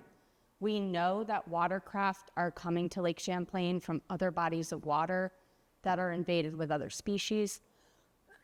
Excuse me. So we're going to have to continue to inspect, drain, and remove species and flush them out before they become established.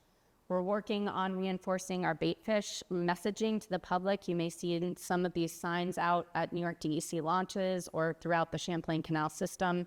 The most important thing here is that if you see something or find something that looks different, don't only report it, collect it.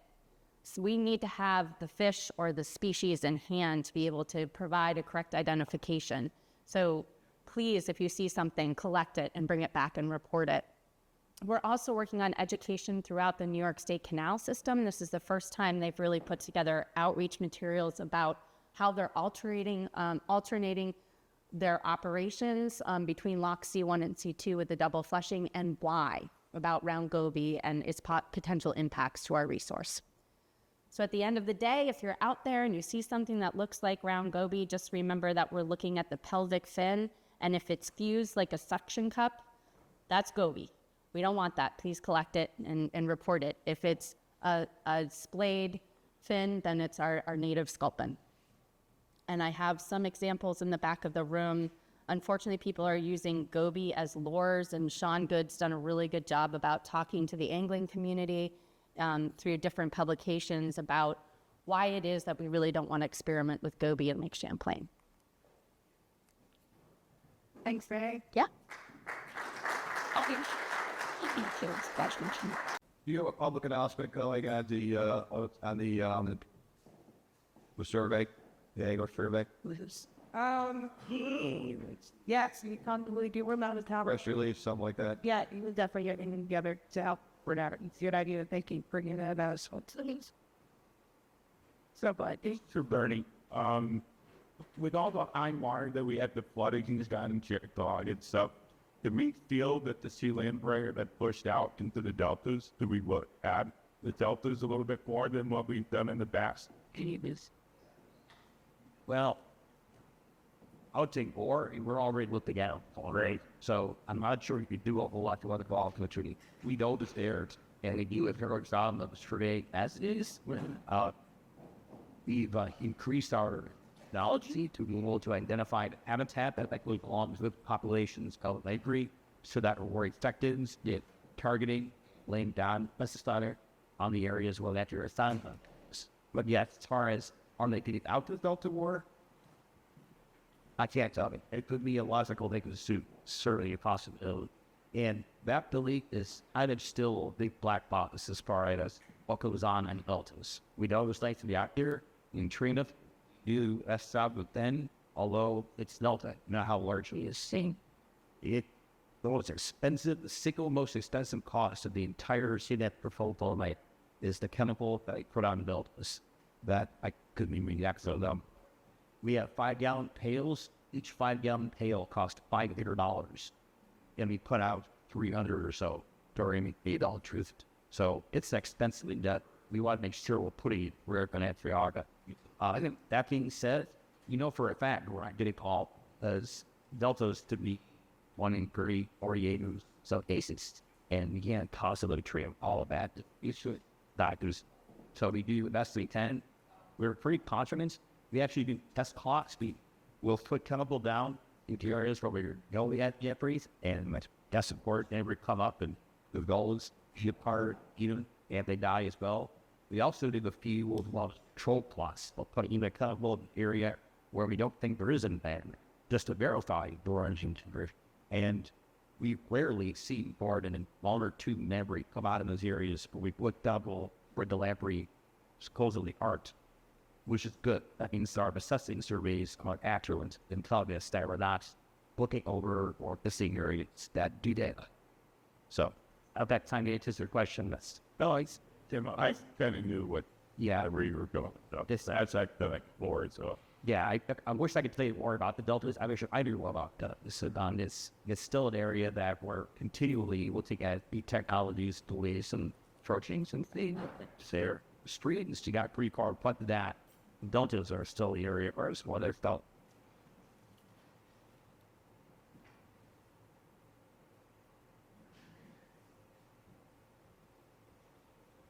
is there money out there to put monitors on some of these fish, like lake trout and salmon, to see, their activities and what they do?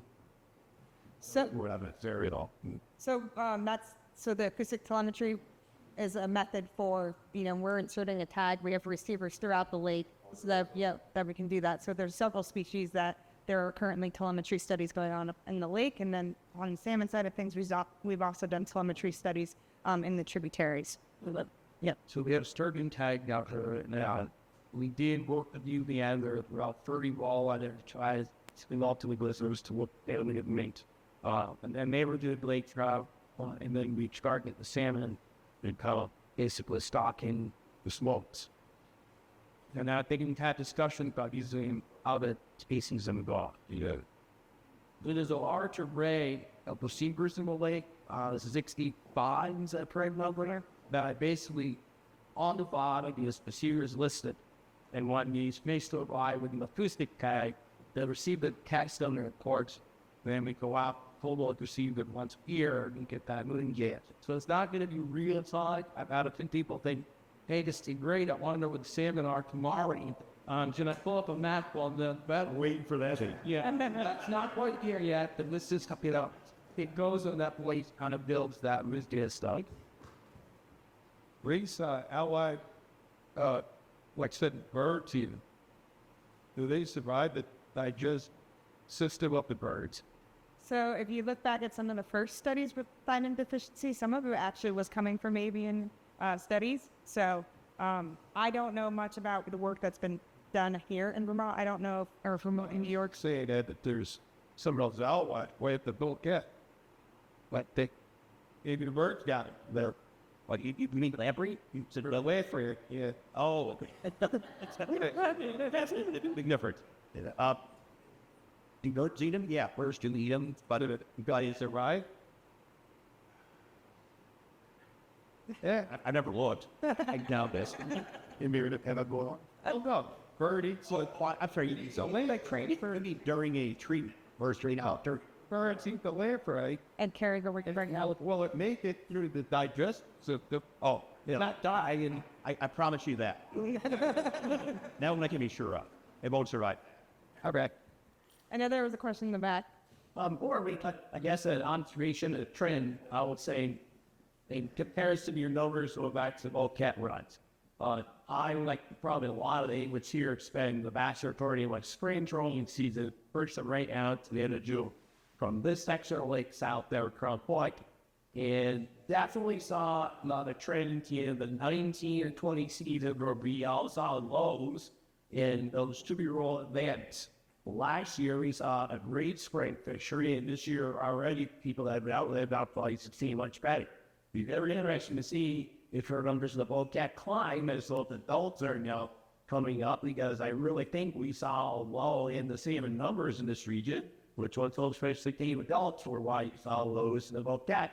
And again, along with that lamprey predation, I would definitely echo the same sentiment that seemed very well lamprey attachment on the salmon, but more so on the lake trout in this region down here. So I'm not going to be a white elephant in the room and bring up order and yell and gold and big issue massive there.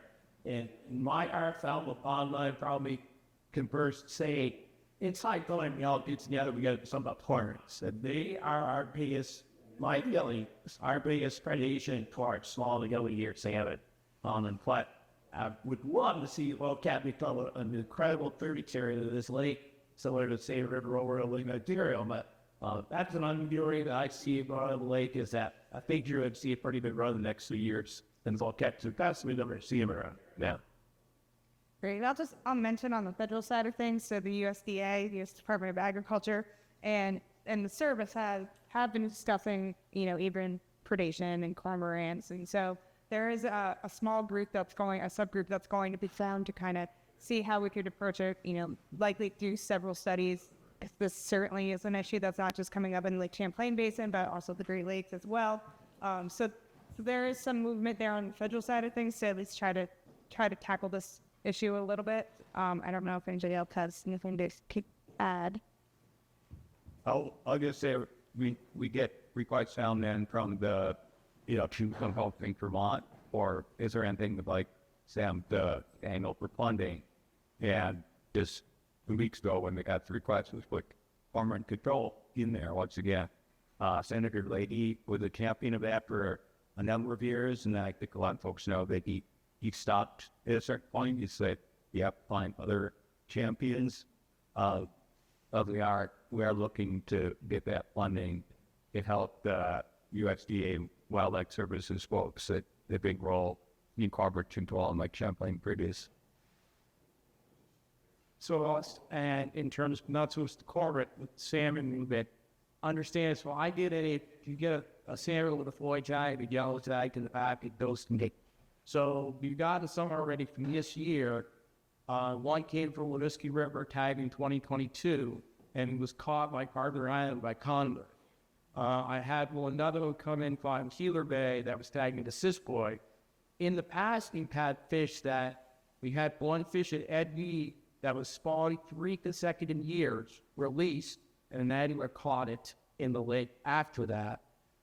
But those salmon, even like Edney will do a ton fishery up in Grand Isle, return fish with spawning and releasing, they'll end up in Walleye Bay. If they move around, the movement is just phenomenal. So when we say, Boquet River is a source, those fish up and down, it's kind of coming out to realize that fish movement in a lake like Champlain is much more than we personally I have ever thought. Thanks to this data coming in.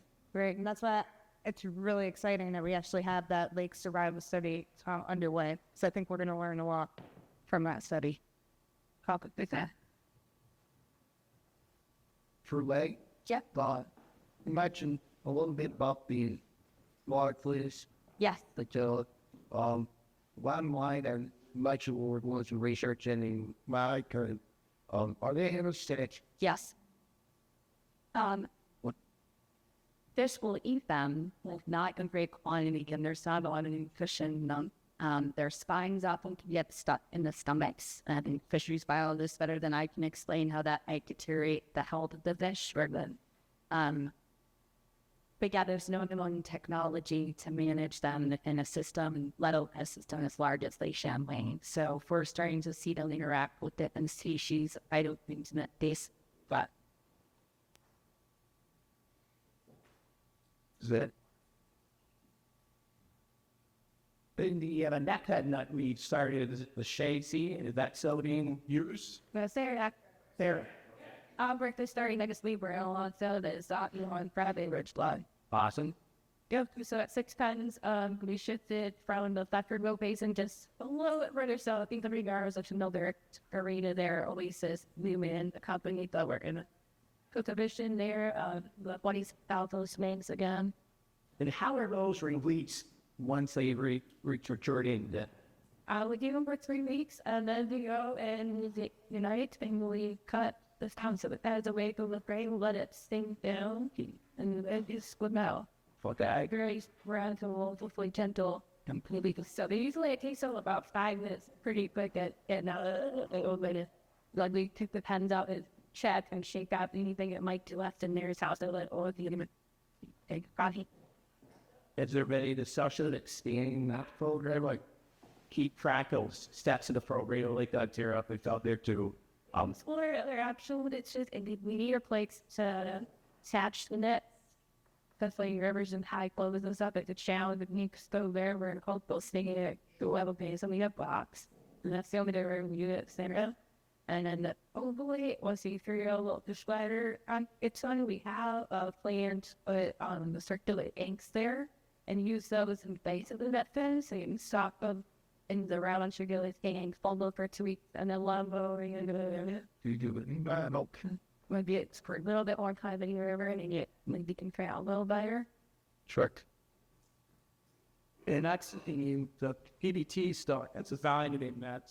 I was going to mention, so I did mention the parentage-based tagging study, which is really a culmination of a ton of different studies that we are using the parentage-based tagging method to evaluate. And so one of those studies is the neckpen first river release. And so it has taken us a little bit to develop a marker panel, basically our baseline comparison panel that we can get a fish that are genotyped to compare to.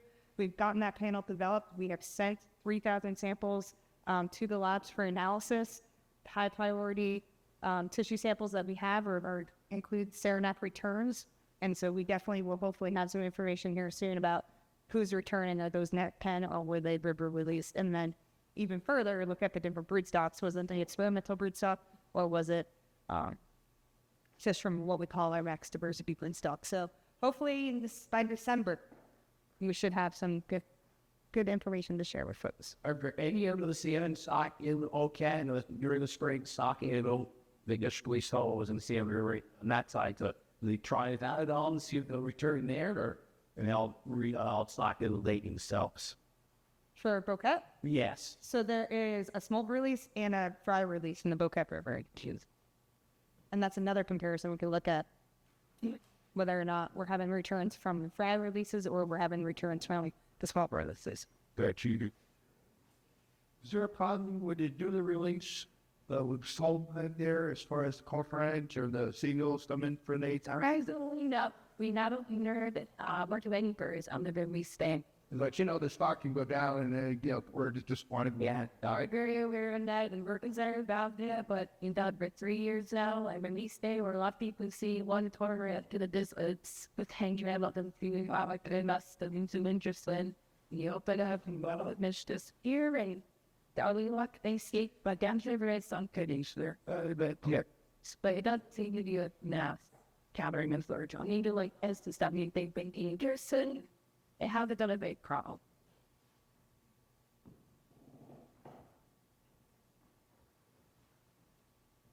So not any other questions, we can take a break. We do have some donuts and the coffee is ready and we have other snacks in the back.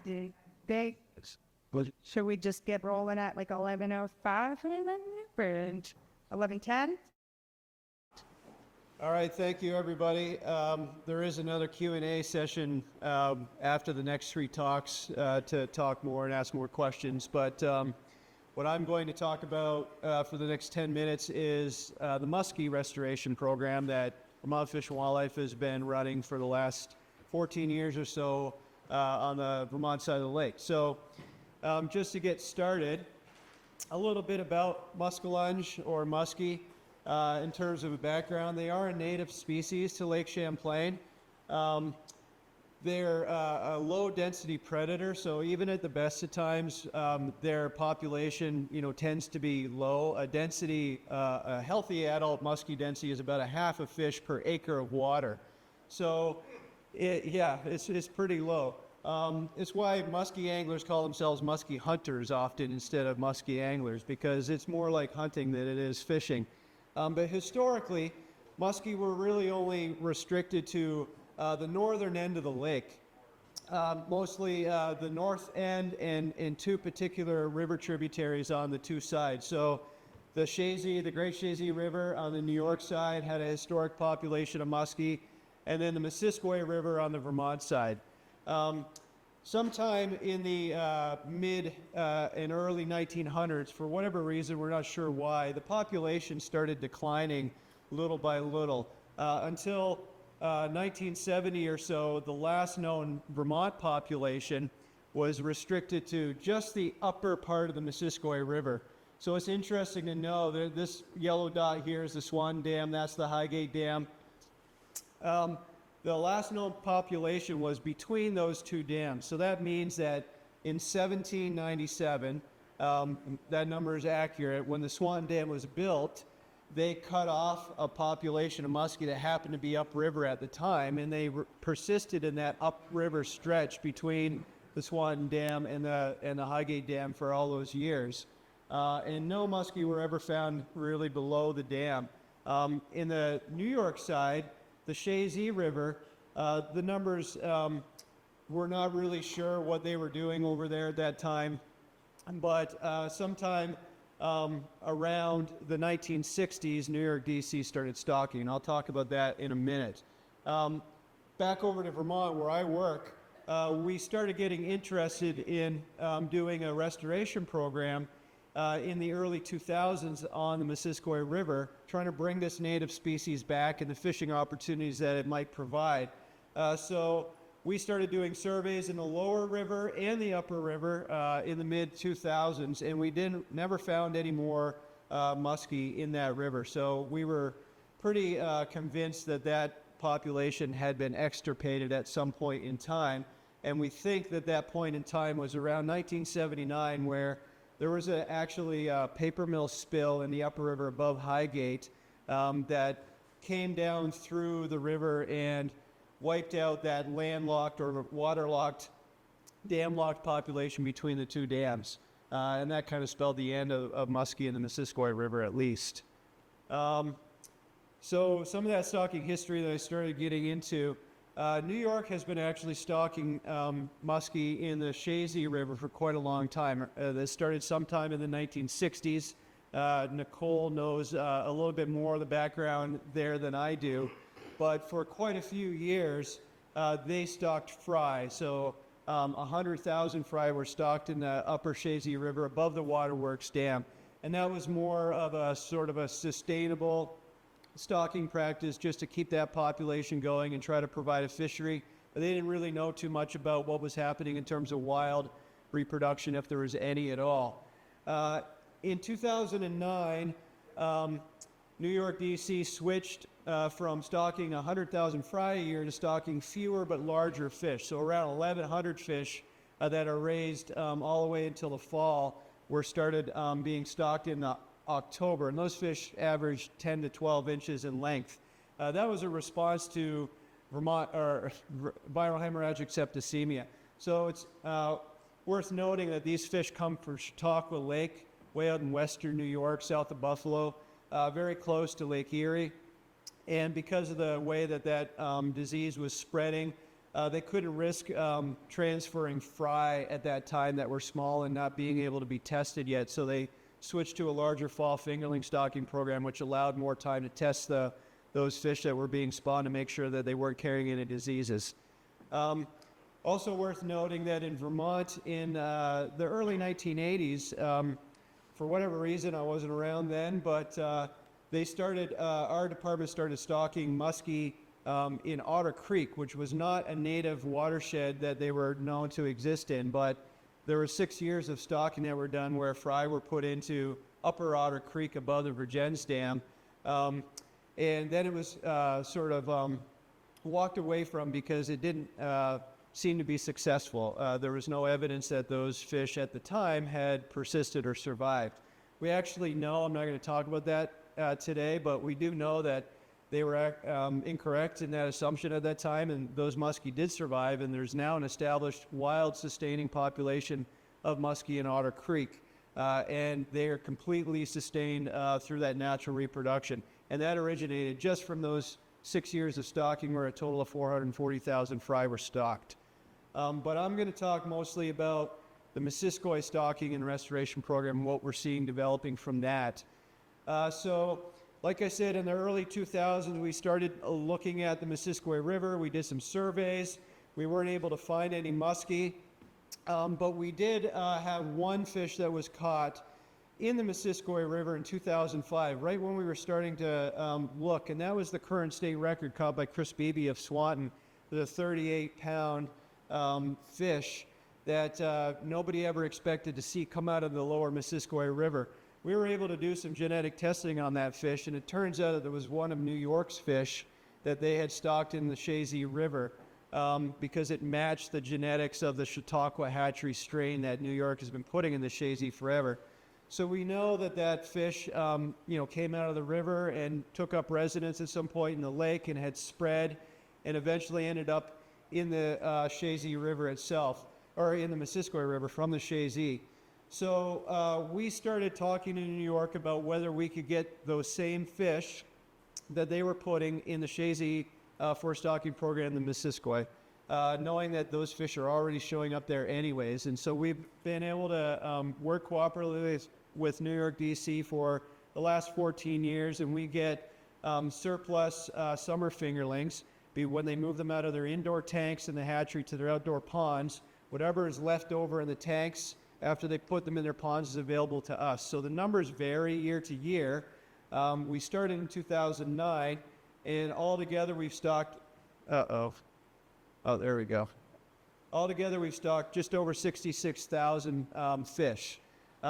Just over 50,000 of those fish have been put into the, I keep trying to hit the pointer, put in the lower river down here in the various braes below Swan Dam. And we waited a few more years before we started stocking upper Missisquoi River above Swanton Dam. We started that in 2013, and since that point in time, we've stocked 16,000 fish there. Now, our goals are to try to do or recreate what happened in Otter Creek, and that's to get this population to the point where we don't have to stock it, that it persists and self-sustains through natural reproduction. And the second point is that we're trying to create a targetable fishery, something that anglers can go back out and try to catch on purpose and have, a reasonably good chance of actually being successful. As I mentioned before, they are a low-density fish, so success is measured differently with musky anglers often. But we're getting to the point now where people are going out and purposely trying to catch these fish and being successful. So these are all fish here from the Missisquoi River in the last 2 to 3 years. Anglers send me a lot of photos when they catch them. So we're starting to see some results from that initial stocking where we're seeing great growth, great survival, and people are going out, and some of these are sometimes accidental catches. Walleye anglers have been calling me saying they're catching muskie in the lower Missisquoi, which is exciting. This guy here and this guy here, those fish were caught on the same day in the same boat. During the LCI last year, they were trolling, not for muskie out in Missisquoi Bay, but caught both of those two fish in one day. That's pretty impressive. This guy over here called me last summer from Maine and said he was going to be visiting family on Thanksgiving in Vermont and had read about Missisquoi River muskie restoration and wanted to know a little bit more about it. And he fishes muskie in Maine, and he was able to come out and actually catch 2 of them on that trip. So we're seeing, a developing fishery, which is really exciting, and fish are getting upwards of that 50-inch mark, with sort of that magic mark that muskie anglers set as a benchmark for themselves. Even more exciting is that we're starting to see some of that wild reproduction developing in the river. We go out and we do surveys on the river purposely to try to monitor these fish and monitor their growth over time. We also see fish during other surveys. So Bernie, who you've seen already in the back of the room there, he's on the Missisquoi doing walleye surveys and salmon surveys some years, and they're encountering muskie mixed into the river with those other species at the same time. So we're getting data from those fish as well, and we're able to see that they're growing quite well. And these are some young fish here. We're seeing multi-year holdovers. But the natural reproduction is what we've really been hoping we were going to see starting to take off, and that's beginning to happen now. So one thing to mention about that stocking that started in 2009, as I said, it's surplus fish that are available from New York, D.C. We can get those, but we've had a couple of years where we weren't able to get them. Something happened in their hatchery, their own numbers were low, and they get obvious priority to what they're raising in their hatchery system. So we actually went for 4 years straight, starting in 2018, where we weren't able to get any fish at all. And it wasn't intentional, it was just situations at the hatchery. But that gave us an opportunity to go out and continue our surveys in the river when we're not stocking the fish. And one thing we started to see is that we were getting fish of the size that they shouldn't be if they were stocked fish. So in 2019, we caught a couple of 1-year-olds, 13-inch fish or so, and we didn't stock the previous year. So that fish had to have been from wild reproduction in 2018. We caught it in 2019, so that's a really positive sign. That was below the dam. Later on, another year, we were upstream above the dam doing the same type of survey, and we caught 1 or 2 in 2021 that are of that size that would be the previous year's production, but we didn't stock the previous year. So we're seeing these fish now starting to pair up, and somewhere doing some successful spawning and natural reproduction. So this is encouraging. We aren't ready to step back away from stocking, because what we need to know next is just what that abundance of wild produced fish is in the river. And that's going to be sort of our next steps. We're going to continue stocking, but we're going to put some programs in place where we're going to try to start monitoring that wild reproduction and see how successful it is year after year.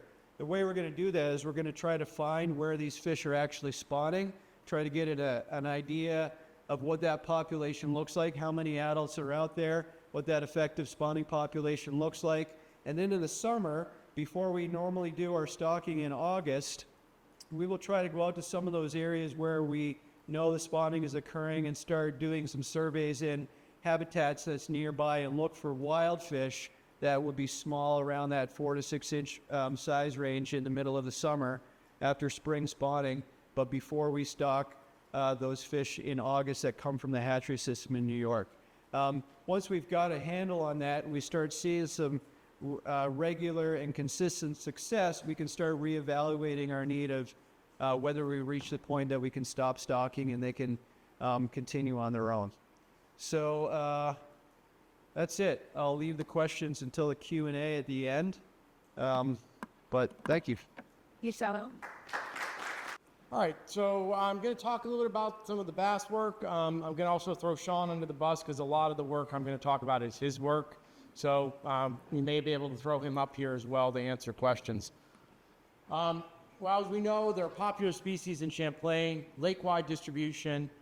We saw the bass tournaments in Champlain really start off in the mid-90s and kind of gone up from there.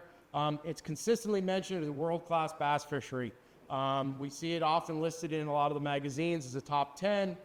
It's been ranked multiple times as a top 5 for smallmouth bass in North America. So what are our assessments and what we're doing for tournament permitting? For our purpose of our assessments, I mean, similar to what I did for the lake trout, we're looking at catch rates, we're looking at size distribution, looking at trends over time. For our tournament data, we work with New York on tournament permitting.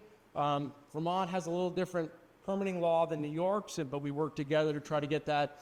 And we've been expanding some of the report information that we get back from the tournaments. And then talk about some of our results, catch data, length distribution, and some PSD, RSD information, which I'll talk more about. Right now we have for our assessments 2 areas that we're working on. I have a couple stations up north, Shelburne Bay, and we have some up in the northern end. Shawn has all these spots going down through here, just smattering the lake, 20 different stations that he does south of the Crown Point Bridge. To kind of cover that. Shawn's on a 5-year rotation, Shawn, correct? Sorry? 5-year rotation now? 3 to 5. 3 to 5. What is it? For our basic standard, and these are night electrofishing surveys where we collect the bass and process them. So here's some graphs similar to the lake trout information that I showed. We have smallmouth bass on the left here, and basically largemouth bass on the right, showing the size distribution. In inches here, we're seeing fish up to 20 inches for smallmouth bass with a peak, 12, 13 inch, and then largemouth. We're seeing it at, around 20 with a few larger fish peak through there. So the size distribution is good. We're seeing a good range of sizes. If we talk about this, the PSD, RSD is basically a kind of an indicator of how the size distribution is done within the population. So we see it's basically a percentage of fish above a certain size. And if we can look at these over time from these stations down in southern Champlain, we're actually seeing an increasing trend. So we're seeing more bigger fish than we had in earlier sampling. And if we look at the catch rates, which are fish per hour, basically of electrofishing, we can see that over time for this period that for our total catch, which would be all bass caught, there's pretty consistent data. We're up and down, but no real trend. And then if we look at catch per unit effort of fish greater than 10 inches, again, you're seeing some ups and downs, but things aren't trending in any way. And Shawn's been doing a lot of aging, so these are actually cross sections of spines, similar to tree rings. You can actually do a cross section of a spine, and they basically lay down marks. It's a period of different growth in a year, so we look at different ones. So everyone wants to know, I got a 4-pound bass, how old is it? Well, with some of this data in through here, the 15.5, that's a little small for 4 pounds, right, Shawn? Be more like. But, you're looking at a 6-year-old fish to get to that length, just under that. And then for a nicer largemouth, 18.75, and we were going out to 13 years old. And then, we have some of this information, but how does it compare to some of the other systems and North America? So we're kind of looking at these graphs with the North America being that it's the average in the North America basically in blue. And you can see that Champlain South, I have my northern data is here. The south data is this blue line in here. We're a little bit under the North American for largemouth. But again, we're also talking about North America, which deals with Florida, Texas, all the big bass fisheries that have growth year round. but we're doing pretty good for a northern area. We have some of our inland lakes, Bombazine and Burr Pond, Bombazine being down lower on the Vermont side here. And then if we bring forward it for smallmouth bass, we're pretty much matching that North American average. Again, we're more of a smallmouth bass area temperature-wise than some of the southern stuff we were dealing with largemouth. So some of our permitting data on the tournaments.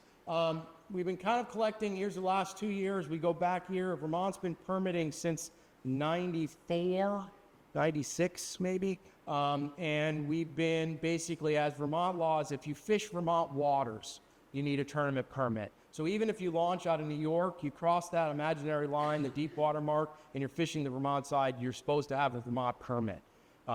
And so we ended up, last year, we issued 99 permits for Lake Champlain bass permits. And then in 2022, we were a little higher. And this is the number of anglers that weighed in fish from our port forms that they fill out. So even though we had less permits and we had less anglers involved, the catch rate, the number of bass weighed in, the pounds of bass weighed in, was actually higher last year. And we go into, and we also calculate a catch rate, as Nicole mentioned, from Creel. We have a catch rate of 0.74 for bass last year, and then the previous year was 0.38, so actually a little lower. The tournaments also report mortalities, because it's fish released alive, fish weighed in, fish released alive. So on average, we're running 98%. And this year we had a little lower percentage, 68 was a couple tournaments that were low, which is kind of usually not typical. This 92 to 100 is more of our typical percentage we've seen over the years for tournament permitting. And then if we kind of look back at the results from this tournaments, and this is the weigh-ins for the FLW over the different years, and we have the BASS tournaments. The 2023 data, we actually have some of the highest weigh-ins per daily weigh-ins. So what we're seeing in that data is that our catch data is actually showing that we're having fish be bigger. We're seeing more bigger fish based upon those electrofishing surveys. We're seeing the tournaments actually continue to break their records on the weight of the fish weighed in. So we're seeing all these things saying it's not a bad situation. So for next steps, I mean, we're still continuing our assessment in that rotation. We're continuing to work with New York DEC on the permitting and the tournament reports. We're working on some improvements on our reporting system. We have a couple things that are really challenging for anglers to fill out on the report form. We just get a lot of bad data. And then we're working on a creation of a report summary that'll go out to all the permitting groups when we get an application, kind of a summary of what we've seen over the years. And again, really the key goal is to continue to evaluate Lake Champlain bass population and help to maintain the high quality that we currently have. And I mean, our most asked question here is we see this and we get it, I don't know, Shawn, how many times do you get it? I get it 20, probably 30 times a year at least. Maybe or Yeah. Is it concerns about tournaments? Are we seeing issues? I mean, fish are moved around the lake. They're put in a boat, traveled miles away to a weigh-in station, released. We have some issues. There's been some studies done out of Plattsburgh looking at disbursement, how the fish disperse after a tournament and movement. It's not a perfect dispersion. I mean, people catch fish in the inland sea. They may not be making it back there. But what we're seeing in our data is we're seeing those trends continue of good fishery. We're seeing good sizes. And then even the weigh-ins of these professional level tournaments are still being high numbers, still being high percentage in there. So it's kind of answering that question. While it's not maybe perfect, we're not seeing a big impact on the fishery, but we're going to continue to watch it, continue to work with these groups to evaluate it. And I take any questions? No? Just keep rolling.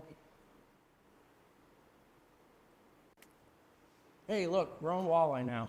Going to talk about the updates. Let's kind of bring back a little bit of the background here. Walleye are popular and native species in Lake Champlain. We had strong populations in the 50s to the 70s. We always heard about that. We also had really liberal bag limits. I can talk to a lot of people with 10 fish bag limits and filling grain sacks. We had in the 80s into the 90s kind of a perceived decline. We enacted some special regulations, changed bag limits, closed spawning rivers sections to protect that. Through that time, we've done some genetic studies. And on the Vermont side, the rivers, like we have walleye spawning in Poultney, Missisquoi, Winooski, Lamoille, those populations are all genetically distinct. And we've actually been managing them for that. So if we take fish and grow them in our hatchery from Lamoille or from Missisquoi, they go back into that area of the lake, trying to maintain that genetic diversity. Our current management is a stocking rotation. We have 4 rivers on our list, with a 5th one kind of being a remnant one here. Poultney, Winooski, and Missisquoi are on a 3-year rotation. So every 3rd year, we're back on the river collecting adults, taking eggs, bringing them into the hatchery. Lamoille, 2023, last year, was the first year we stocked since the 90s, and that's on a 4-year cycle. When we do Poultney and Winooski River, we stock some small amount of fish into Otter Creek. Historically, Otter Creek wasn't considered a spawning river. Based on walleye tagging data from the 80s, it was actually a post-spawning feeding area.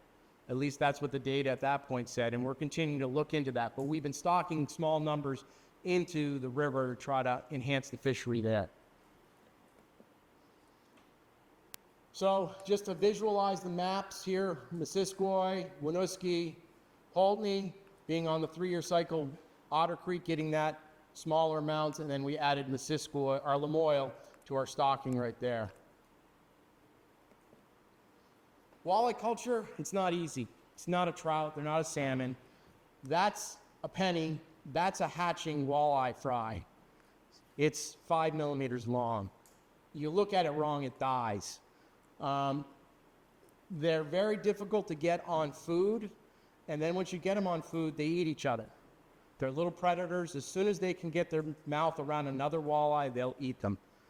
So there's been a ton of work done at our Edweed facility, looking at intensive culture, done a lot of system improvements over the years and got it down where we're in a good shape now where they're able to regularly produce fingerlings. They're growing them faster in a shorter period of time, getting them a little bigger, and we're seeing them stocked out, and we're seeing that success of that stocking. Generally, all the walleye we stock are marked using a oxytetracycline. They go into a bath, they absorb it. We look at them 3 years down the road at their otoliths, and we can actually tell if they're from our stocking. So we do a stocking contribution. We are in the process of looking at the parental-based tagging, and we have data for the past couple of years we need to start processing in the near future of looking at the parents. We know the parents, and we'll be able to check it back to what parents contributed to the run. So there's a nice walleye. That's a page from our Edweed hatchery. Our assessments, we're basically on these rivers collecting adults for egg take. We'll do length and age distribution. We also evaluate our stocking contribution back to those marking, and we're looking at evaluations for trends over time. We're looking at our stocking contribution, and we're monitoring other rivers. Lamoille was added because we took multiple years of data to kind of say the walleye run isn't what it used to be. We saw some declines. We did angler surveys. We were on the river and basically invoked a change to make an improvement. Similar to the bass, we do a cross-section of a dorsal spine for aging, and each one of these marks represents an age. And so here we are basically on, we'll talk about our length frequency distribution. We see a little bit, females tend to be a little bigger than males, as we saw from that walleye Paige was holding. And then when we talk about things like Lamoille, we had fish out to 20 years old. And basically they're hitting that 18-inch by about the 4th year, the legal size in Champlain. We had some good ranges, 3 to 20 on Lamoille for ages. We had nice sizes, 14 and a half to almost 30 inches. This is what we stocked last year. On the Poultney got 113,000 fingerlings. Fingerlings being about just under 2 inches, around 2 inches. Lamoille got a large number of fry. They did really well in the culture system and had surplus fry that we stocked out. But 123,000 fingerlings stocked. And again, first time since the 90s that Lamoille was stocked. And when I talked about us marking fish and looking at it, so here's the stocking contribution, here's the graphs. So what this is we collect 3-year-old males when we're on the river. 3-year-olds is when the males first start to show up in the river from our stocking 3 years earlier. So we're able to go through. In 2003, the 3-year-olds we looked at, which was 31, 29? This year? Yeah. Hold it. Okay, so it was much higher. Of that, the 3-year-olds, 100% had marks from our hatchery. So we're seeing that stocking contribution being higher. And you can see like on the Muskellunge, these past group of years, we hit 100, 94%, 90, 81%. Winooski, it's been for a number of years close to 100%. Of those 3-year-olds we look at, were from our stocking. And what happens to the fishery when we stock? Well, if we look at the age distribution of Winooski, and I granted Winooski's the kind of the big one here we're looking at, every time that percentage of those catch, so the percentage of 3-year-olds we see, the percentage of 6-year-olds, 9-year-olds, 12-year-olds, see a pattern? It's on a 3-year stocking rotation. So 2009 stocking resulted in this little peak. 2012 stocking, another peak. 2015, another peak. 2018, another peak. And then just some low numbers between it. Some of that could be aging era. We're not perfect when we look at those structures, but those peaks are carrying through related to our stocking events. So we're seeing that show up in the fishery. So next steps, well, we're going to continue. That's our recent walleye state record from... This is state record, Cold Beat. Yeah. That was caught up near Muskellunge. We're going to continue with our stocking and our assessment rotation. We're looking at developing a possible spring creel survey on Winooski River, trying to get that out for maybe 2025. And then we're now evaluating some of the parental-based tagging to look at things a little more in depth within the runs, within the rivers, also look at things within our hatchery system. We may only have 30 pair that we're using. How are those 30 pair resulting in the fingerlings we stock? Are they representing all 30 pair? Are they representing less? So we're asking some deeper questions to basically try to improve what we've been doing and resulting in the returns. And then I'll take any questions, but I will say that, we are hearing a lot of anglers, if they're willing to talk about it, that they are catching walleye. They're just not very friendly with whether they tell you where they are, but they are out there and they are doing it. I cheat. This is Lake Carmine. Sorry, I had a photo. It's a pretty fish, so. That's a trophy. Yeah. Thanks for it. But